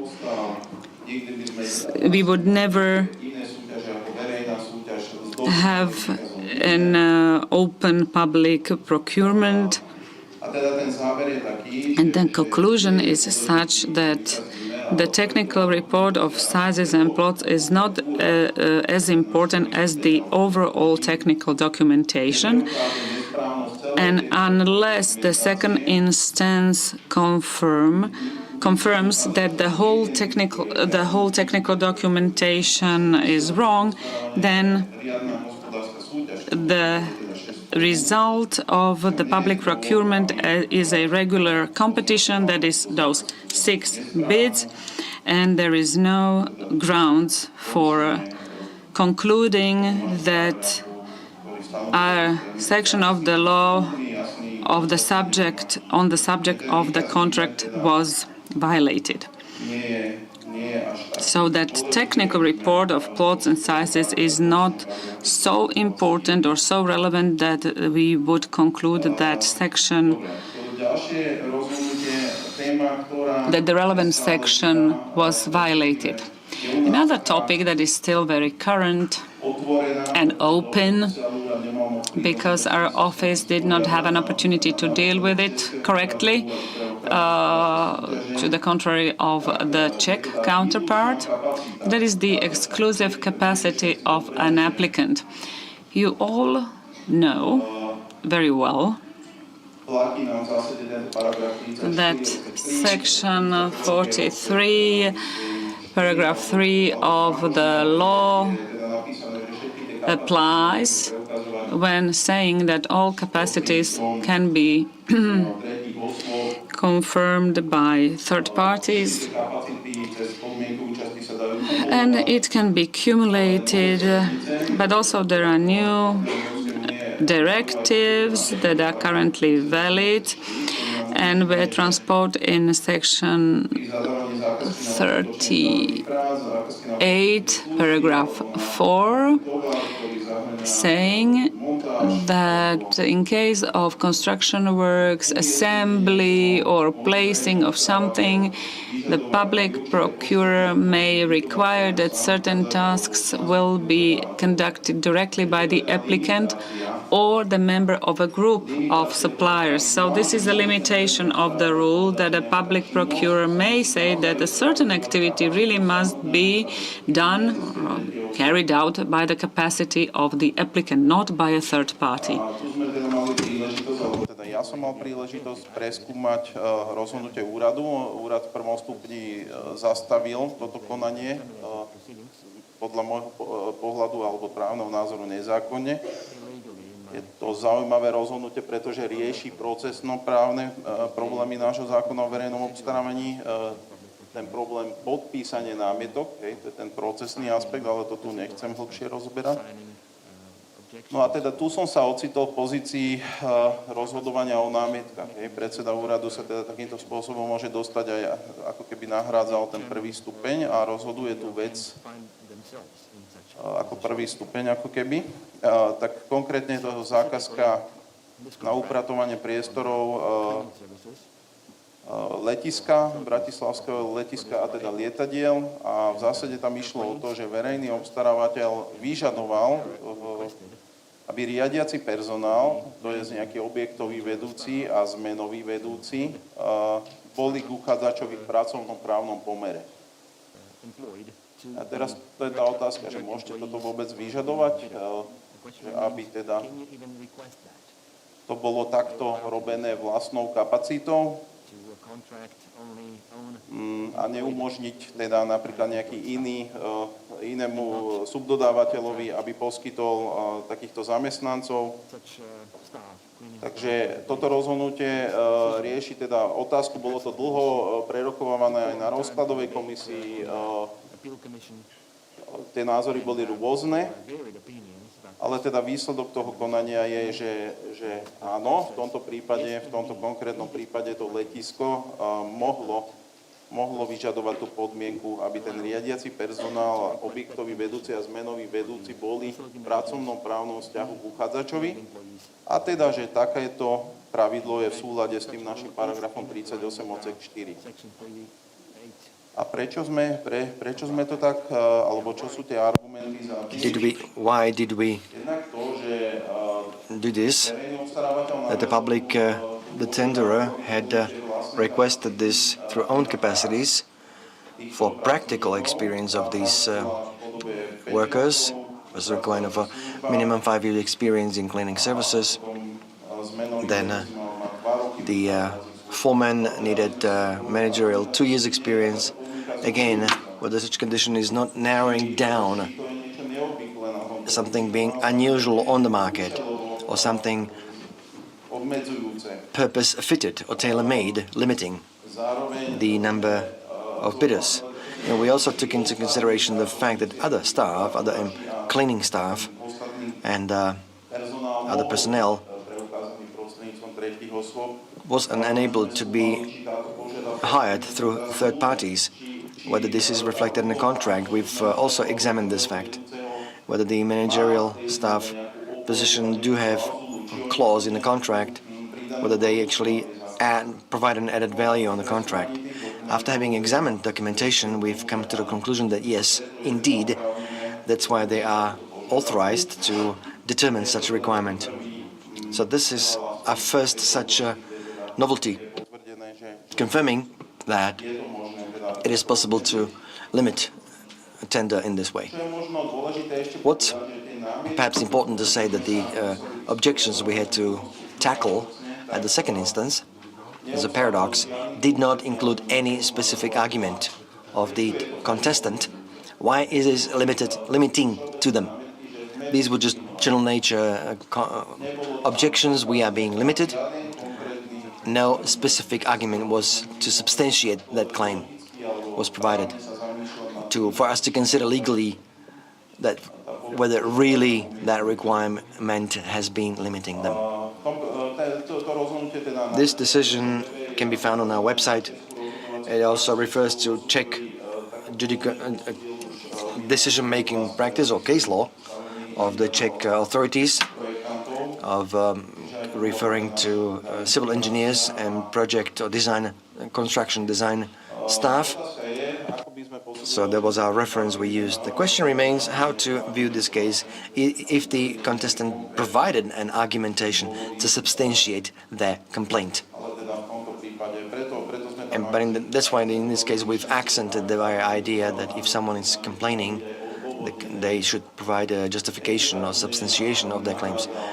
Our office is not there to play the role of contestants, contesting or objecting decisions.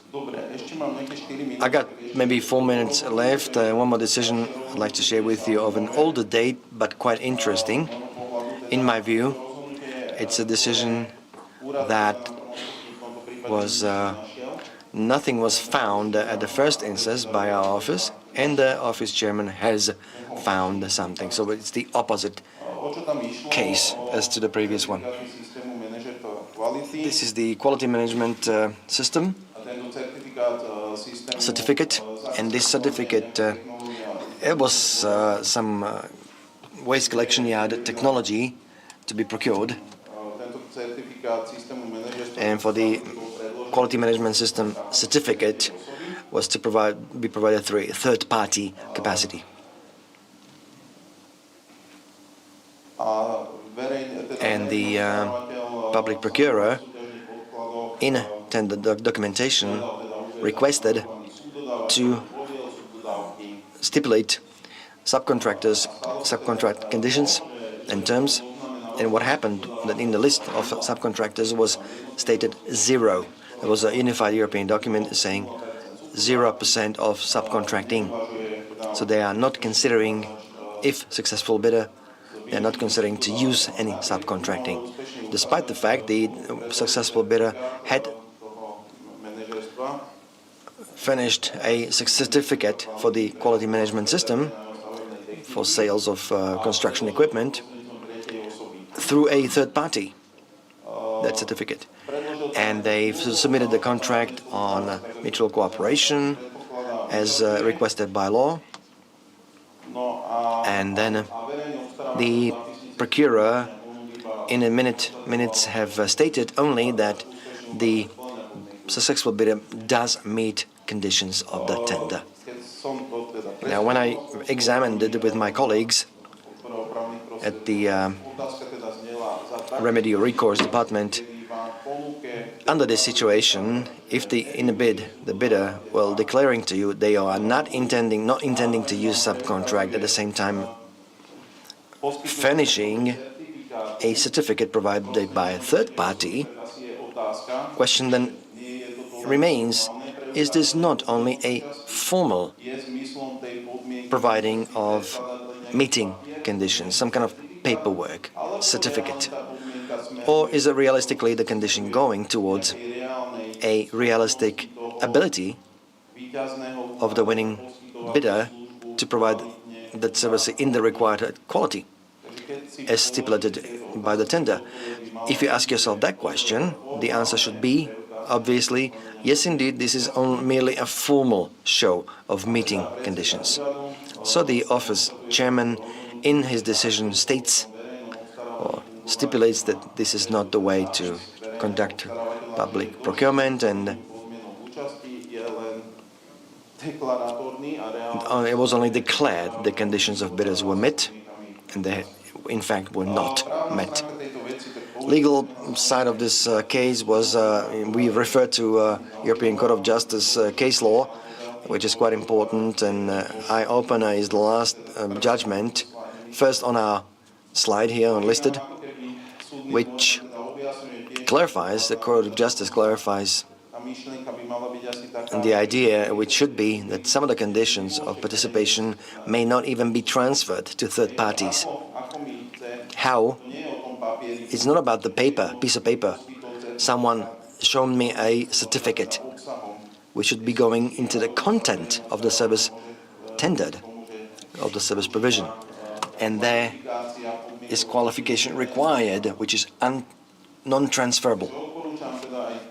So this is, I recommend to you as a reference, good case law of the European Court of Justice.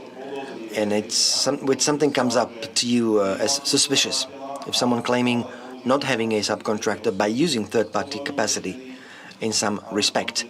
So when you encounter this decision could give you a good guideline on how to proceed. My time is up now, so I thank you for your attention.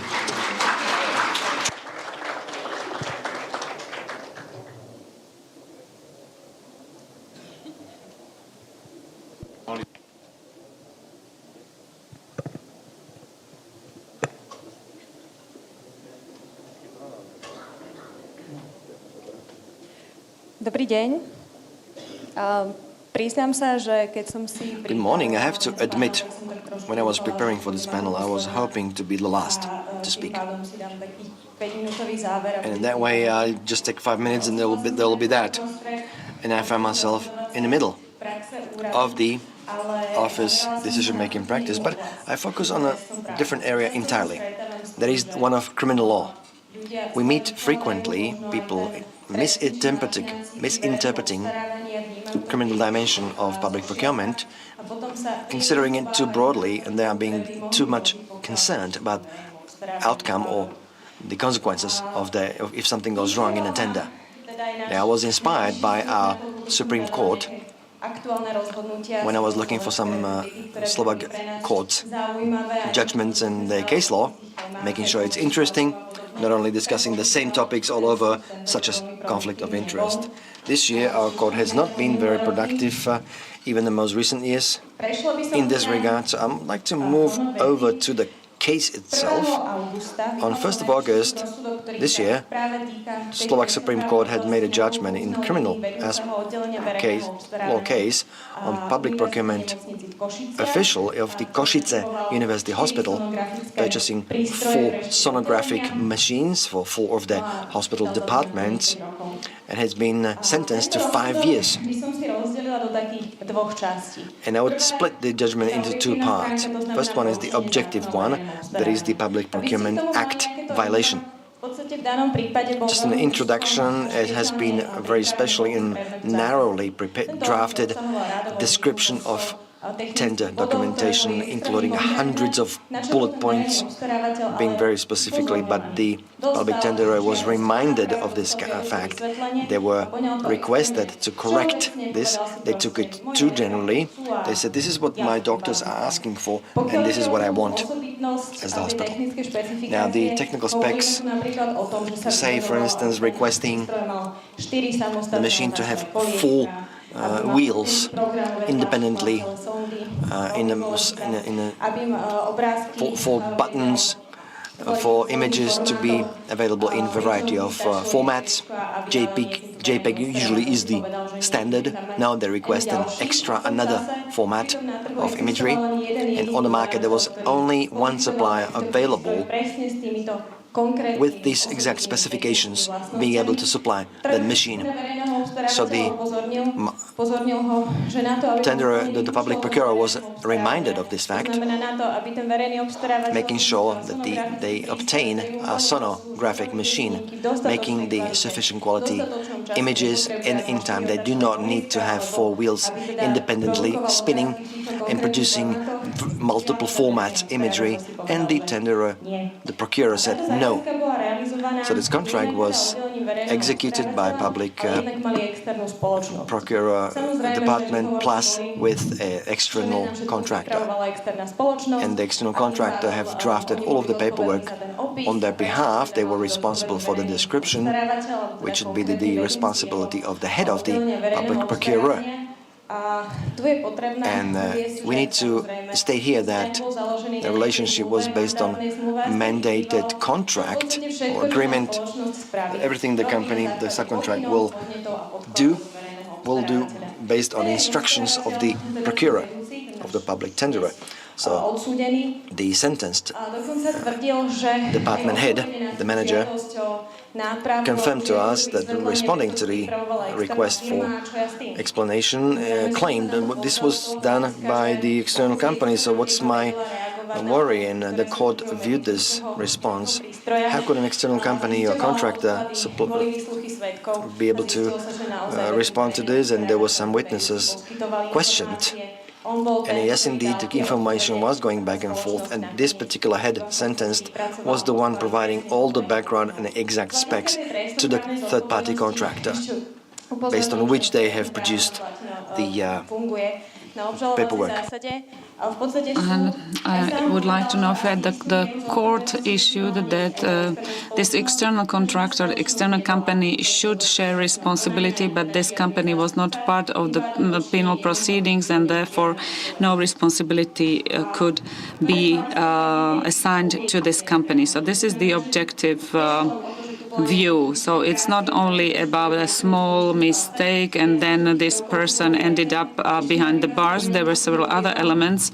There is one thing I didn't say. The description of the subject of the contract was prepared on the computer of the employee of the successful bidder.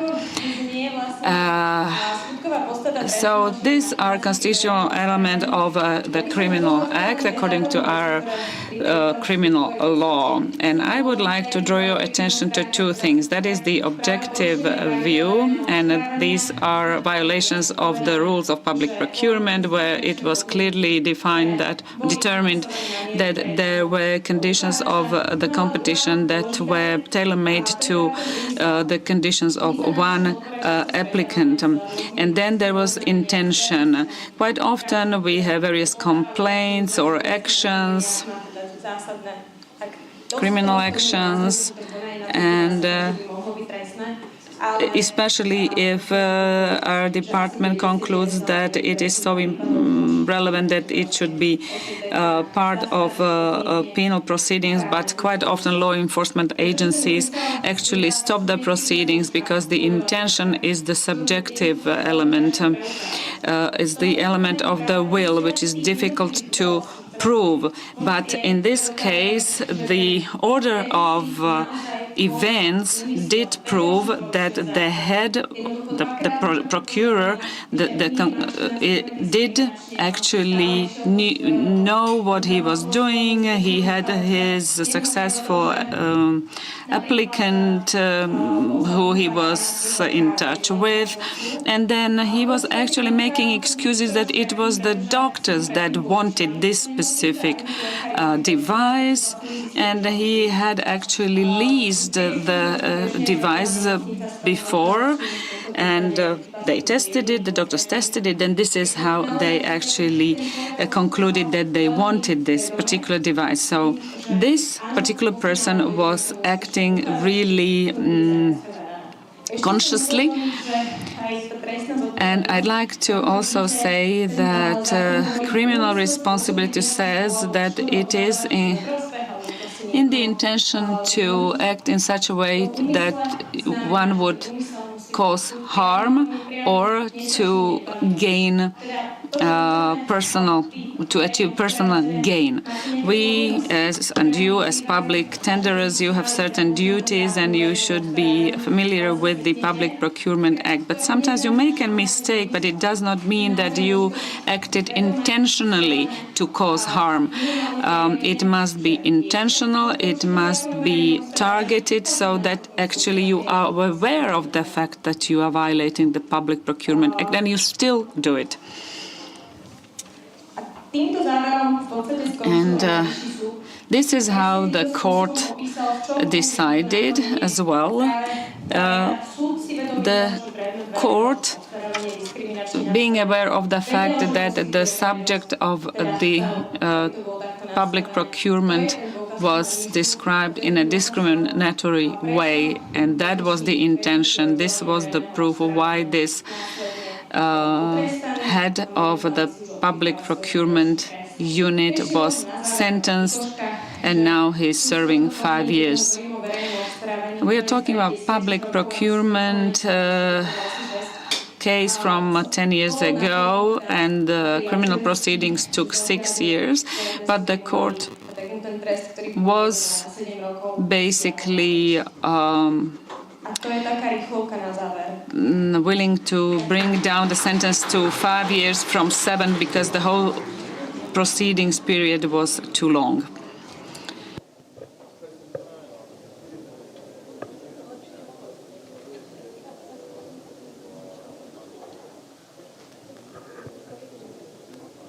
Takže dobrý deň. V prvom rade by som chcel poďakovať.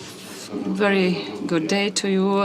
Thank you very much for the opportunity to present decisions of the Department of Supervision of the PPO, and I selected 3 such decisions.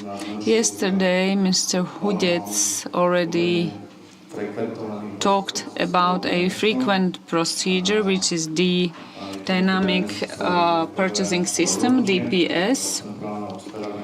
So this will be the first decision that I'm going to be talking about. It was a contract of the Ministry of Regional Development, MIRI, where the reservation was that the DPS system was not opted for in a good way, that it was not well selected.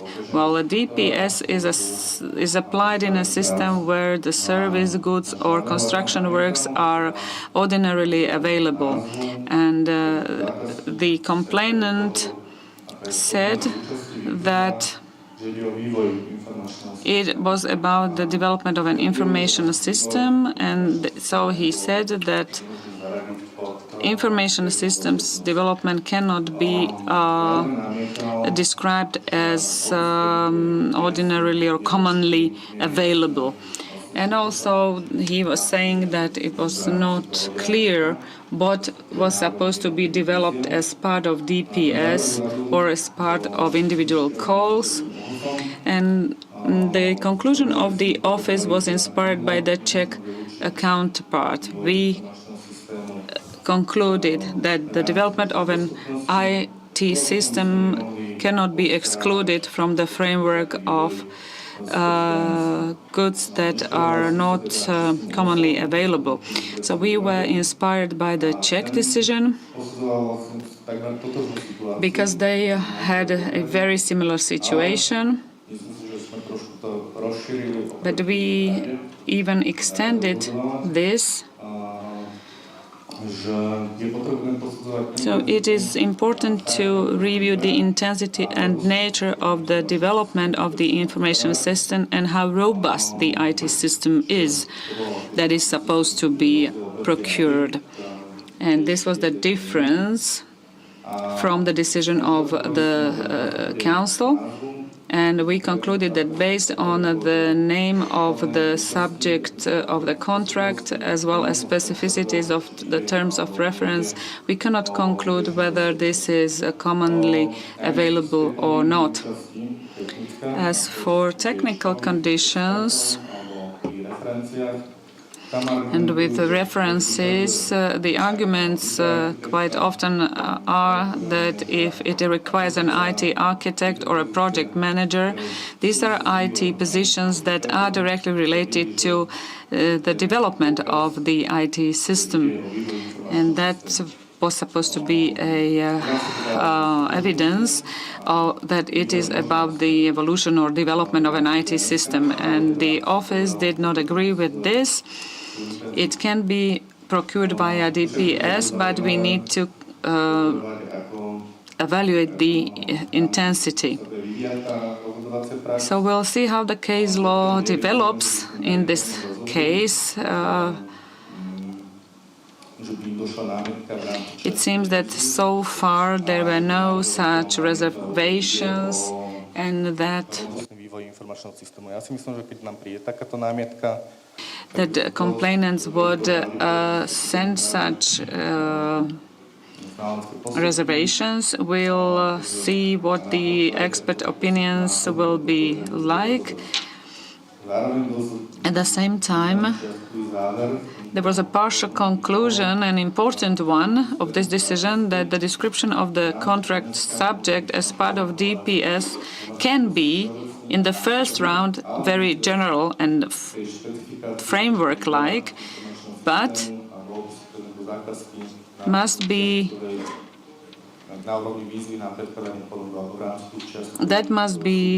done as part of partial competitions.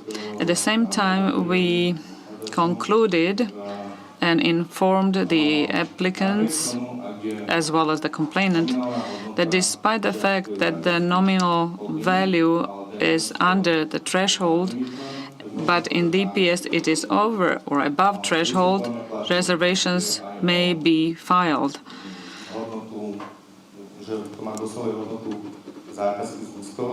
So even if it's below threshold, but the DPS as the whole would be above threshold. This was based also on the opinion of the European Commission. As for the second decision,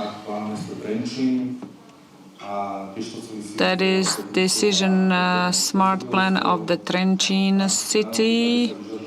In this case, referrals were requested according to section 34, paragraph 1, item A, and the requested referrals were related to a smart solution, and minimal standards provided for an equivalent solution. And the conclusion was that one such referral was not considered an equivalent solution.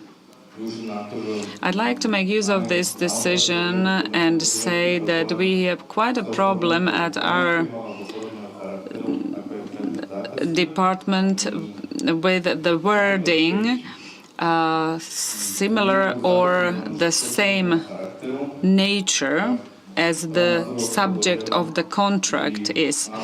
According to our department, referrals should be accepted to the greatest possible extent. So if it's an IT contract, then of course as many IT solutions as possible.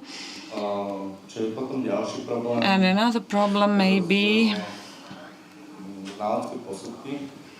with expert opinions. We realized that if these minimal standards are linked to a sectoral experience, for example, you need to submit the list of goods and services of the same or similar nature, and you said that it is about analysis and design, for example, and testing in the banking sector, the experts usually present such opinion that an IT expert doesn't mind whether the coding is written for a banking sector or some other sector. So the solution would be equivalent. And the last decision that I'd like to present to you was a complaint lodged against the decision to cancel competition. It was a contract for water project Gabčíkovo-Nagymaros, or water dam, if you like. And this contract was cancelled due to the fact that circumstances has changed. These circumstances were changed because of the fact that there were new possibilities of funding the subject of the contract from the modernizing fund and from the recovery and resilience plan. So in order to be able to acquire these funds, he had to change the description of the subject of the contract. Originally, the subject of the contract was general repairs and reconstruction, but in order to apply for funds, for these other funds, the description of the contract had to include elements of innovation, and that is why this contract was cancelled. But the office in this case realized that legislation in this case on Modernization Fund and Recovery and Resilience Fund of 2020, and there were several legislative acts, and according to that, in 2017, public procurer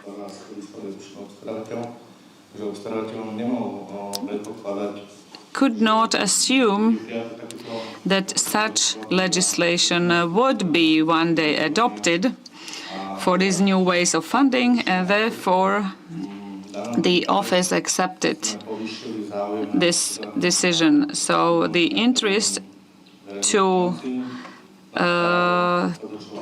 spend public finance efficiently was preferred to the other principle. In this case, it was proven that they were not making this up. because we saw in the documentation really that prior and after tender termination, they were making effort to obtain funding from Modernization Fund and from a recovery plan. I think this has exhausted my presentation time, the presentation itself. Ďakujeme. Thank you very much.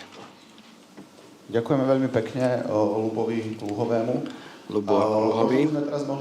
Perhaps we could give some time, an opportunity for you to ask about these presentations. Martin, you have the opportunity now. Thank you. I have two questions to Mr. Chairman and lady colleague. I looked at the 38.4 goods, services, works related to installation. It was missing to me there. How the position of the heads of the cleaning crews relate to installations.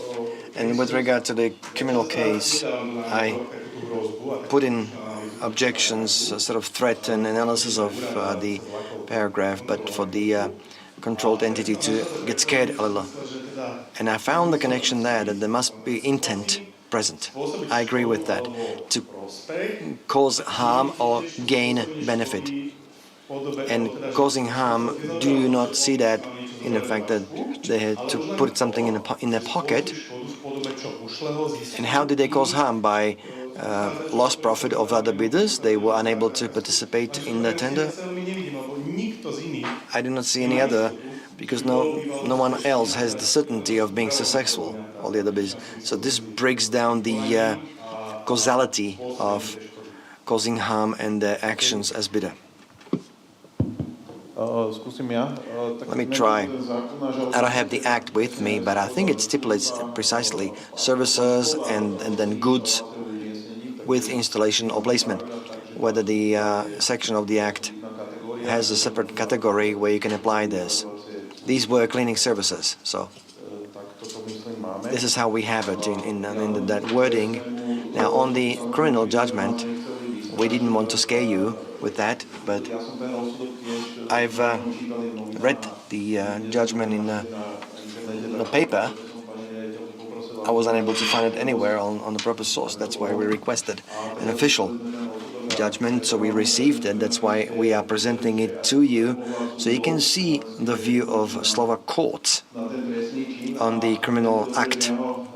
Now, you can see we are not a law enforcement agency, the PPO, even though we do cooperate with law enforcement, but in my view it's important to also discuss this aspect of procurement, because criminal deed perspective is an important one, and in the future we need to review this together with law enforcement bodies, not this particular case, but in general, whether this is not legislated too generally, whether we should not somehow recommend regulations to be adopted more specific that would cover this particular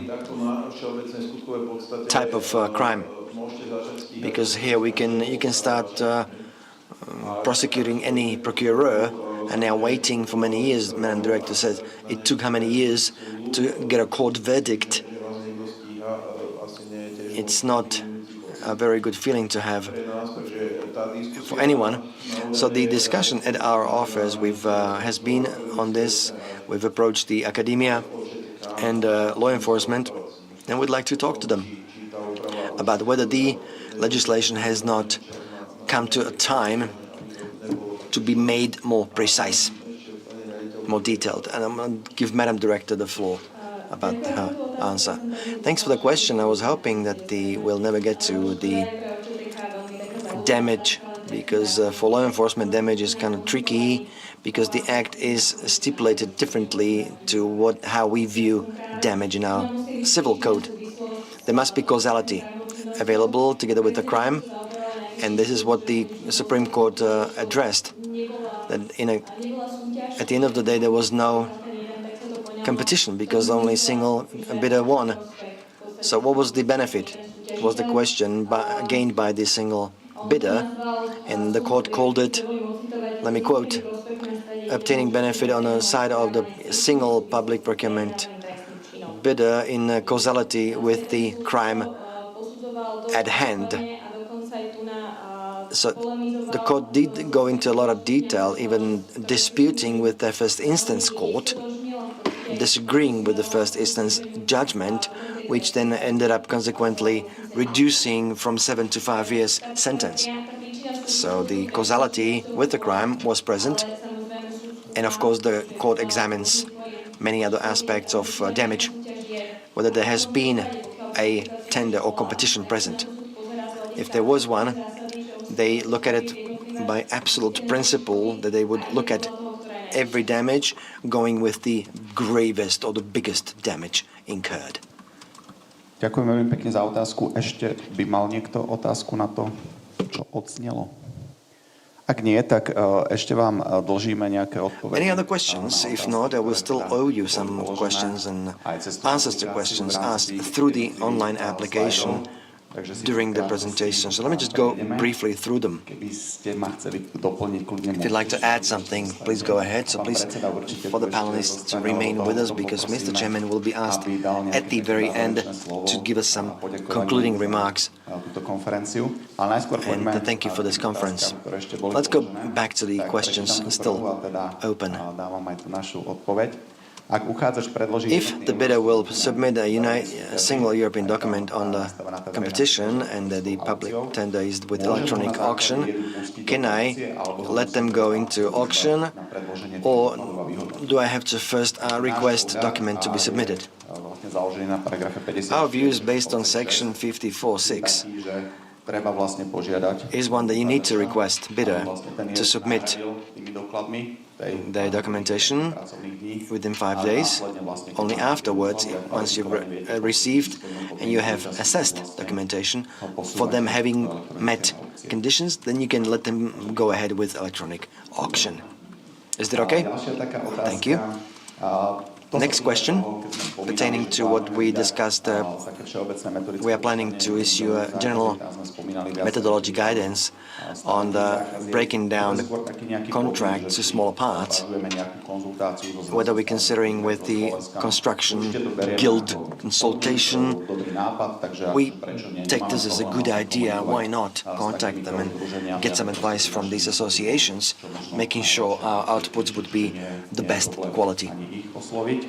Then we have here a very specific question. If someone's considering the application of dynamic purchase system for certain types of contracts, you know the DPS is tied to regular or common availability, and here the question author is asking, can we go through DPS ahead with procuring many competitions for reconstruction of a house of culture, thermal insulation, photovoltaics, HVAC, electrical installations, and so forth.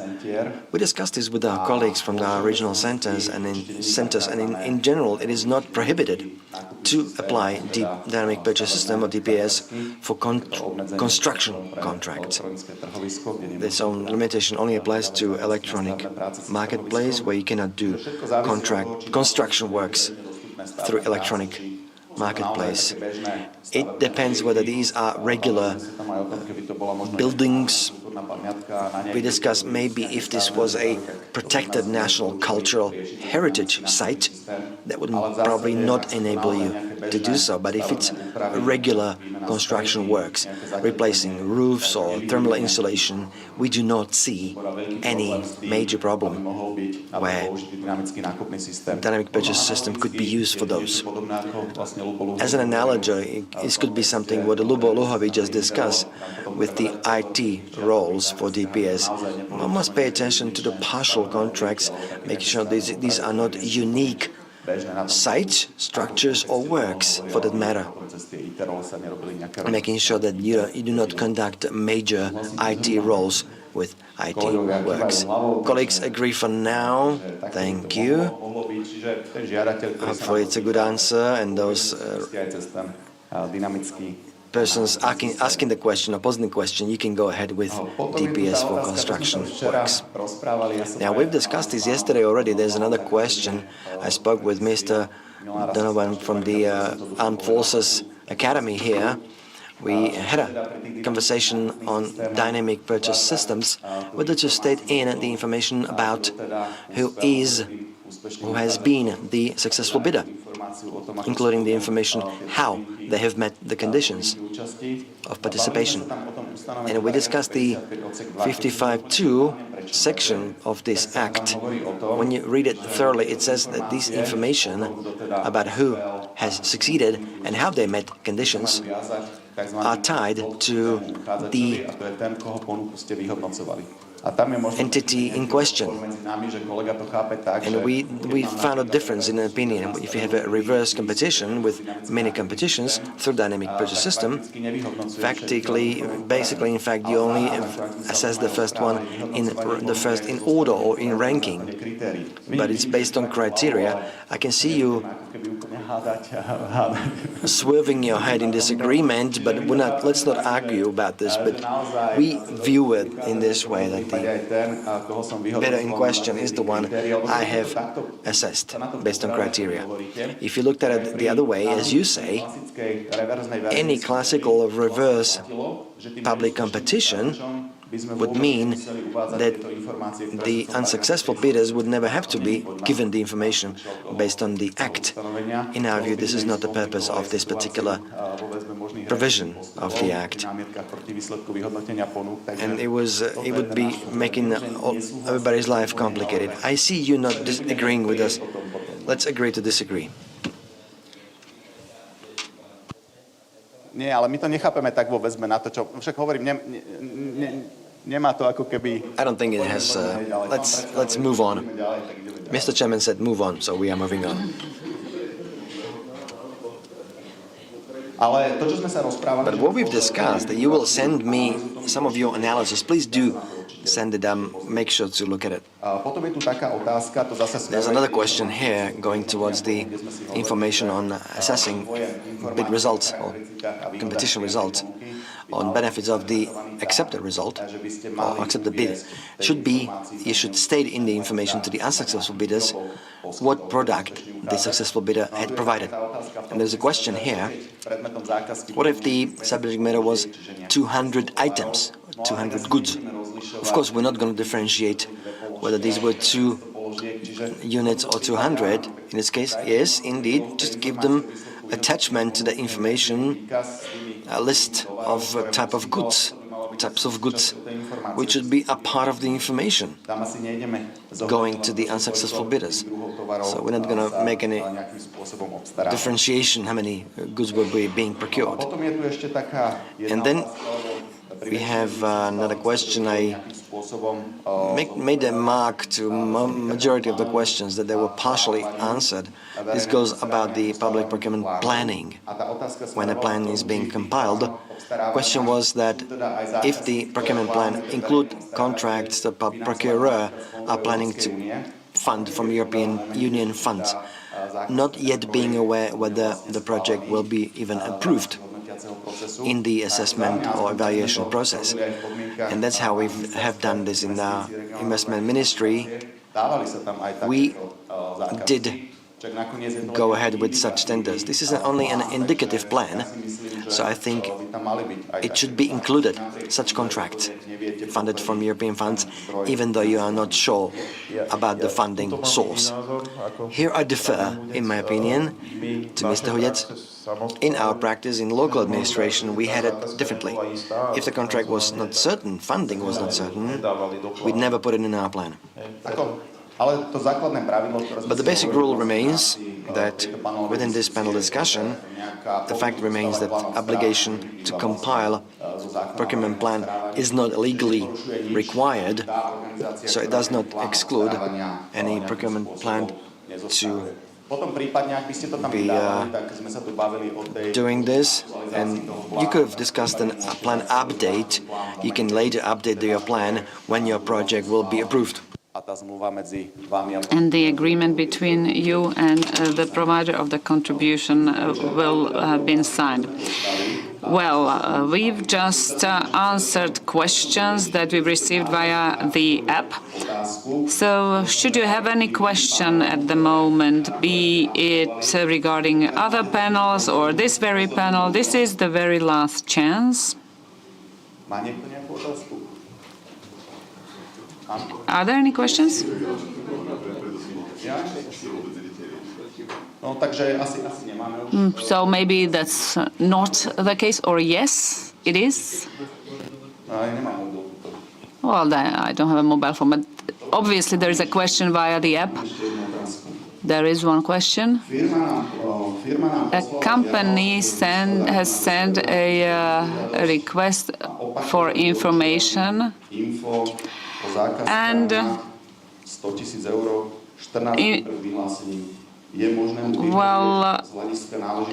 it was one more time. The company sent us a request according to the Info Act, and they want an information about contracts 14 days before the call. But what kind of information? I don't understand the question, says the chairman.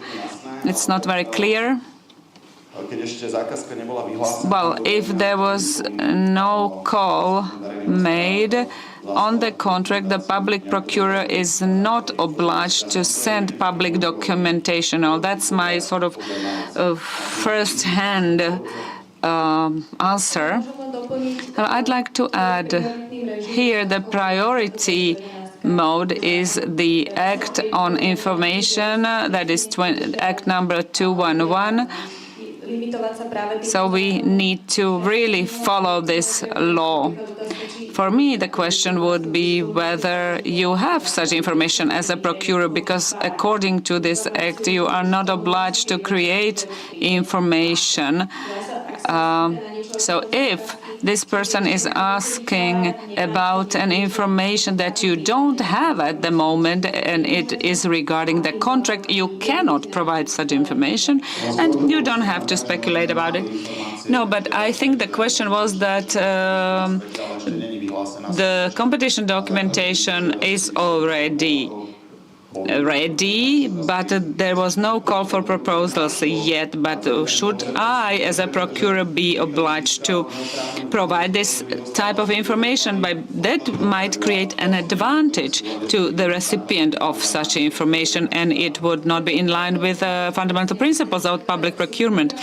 Well, yes, first of all, I have to respect the specific rules, but then also specific regulations. Well, if I was to assess this kind of request, I would not provide such information, say that, well, in a very short period of time, this contract will be announced, and once this notification will be published in the European Journal, competition documentation will be published as well. Any other questions? No.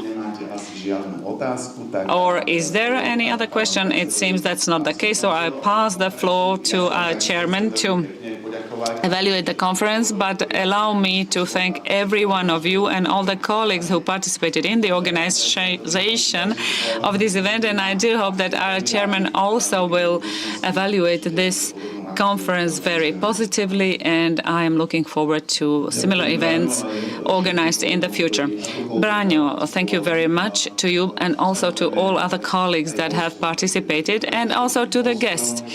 So, first of all, to our guests, foreign guests, local guests and colleagues from the Public Procurement Office.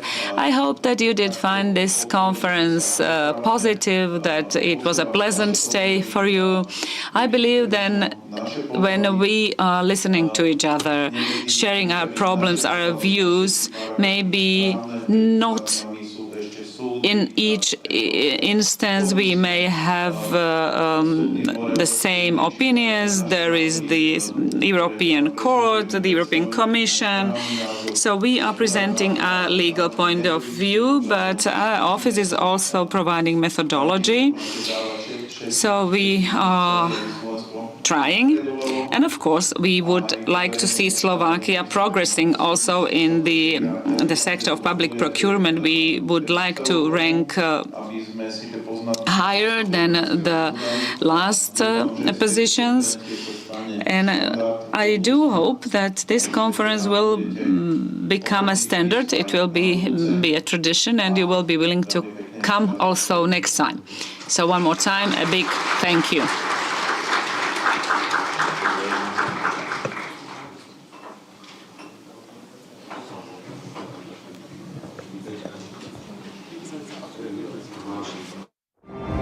Slovakia. If the future on the Danube doesn't surprise you, then you will be surprised by the past, or the present and its plentiful flavours. Be surprised by the easternmost Gothic cathedral, oriental spas and historic strolls. And if you're not surprised by the UFO above a bridge, for sure you'll be surprised that I'm telling you. Slovak cities will surprise you.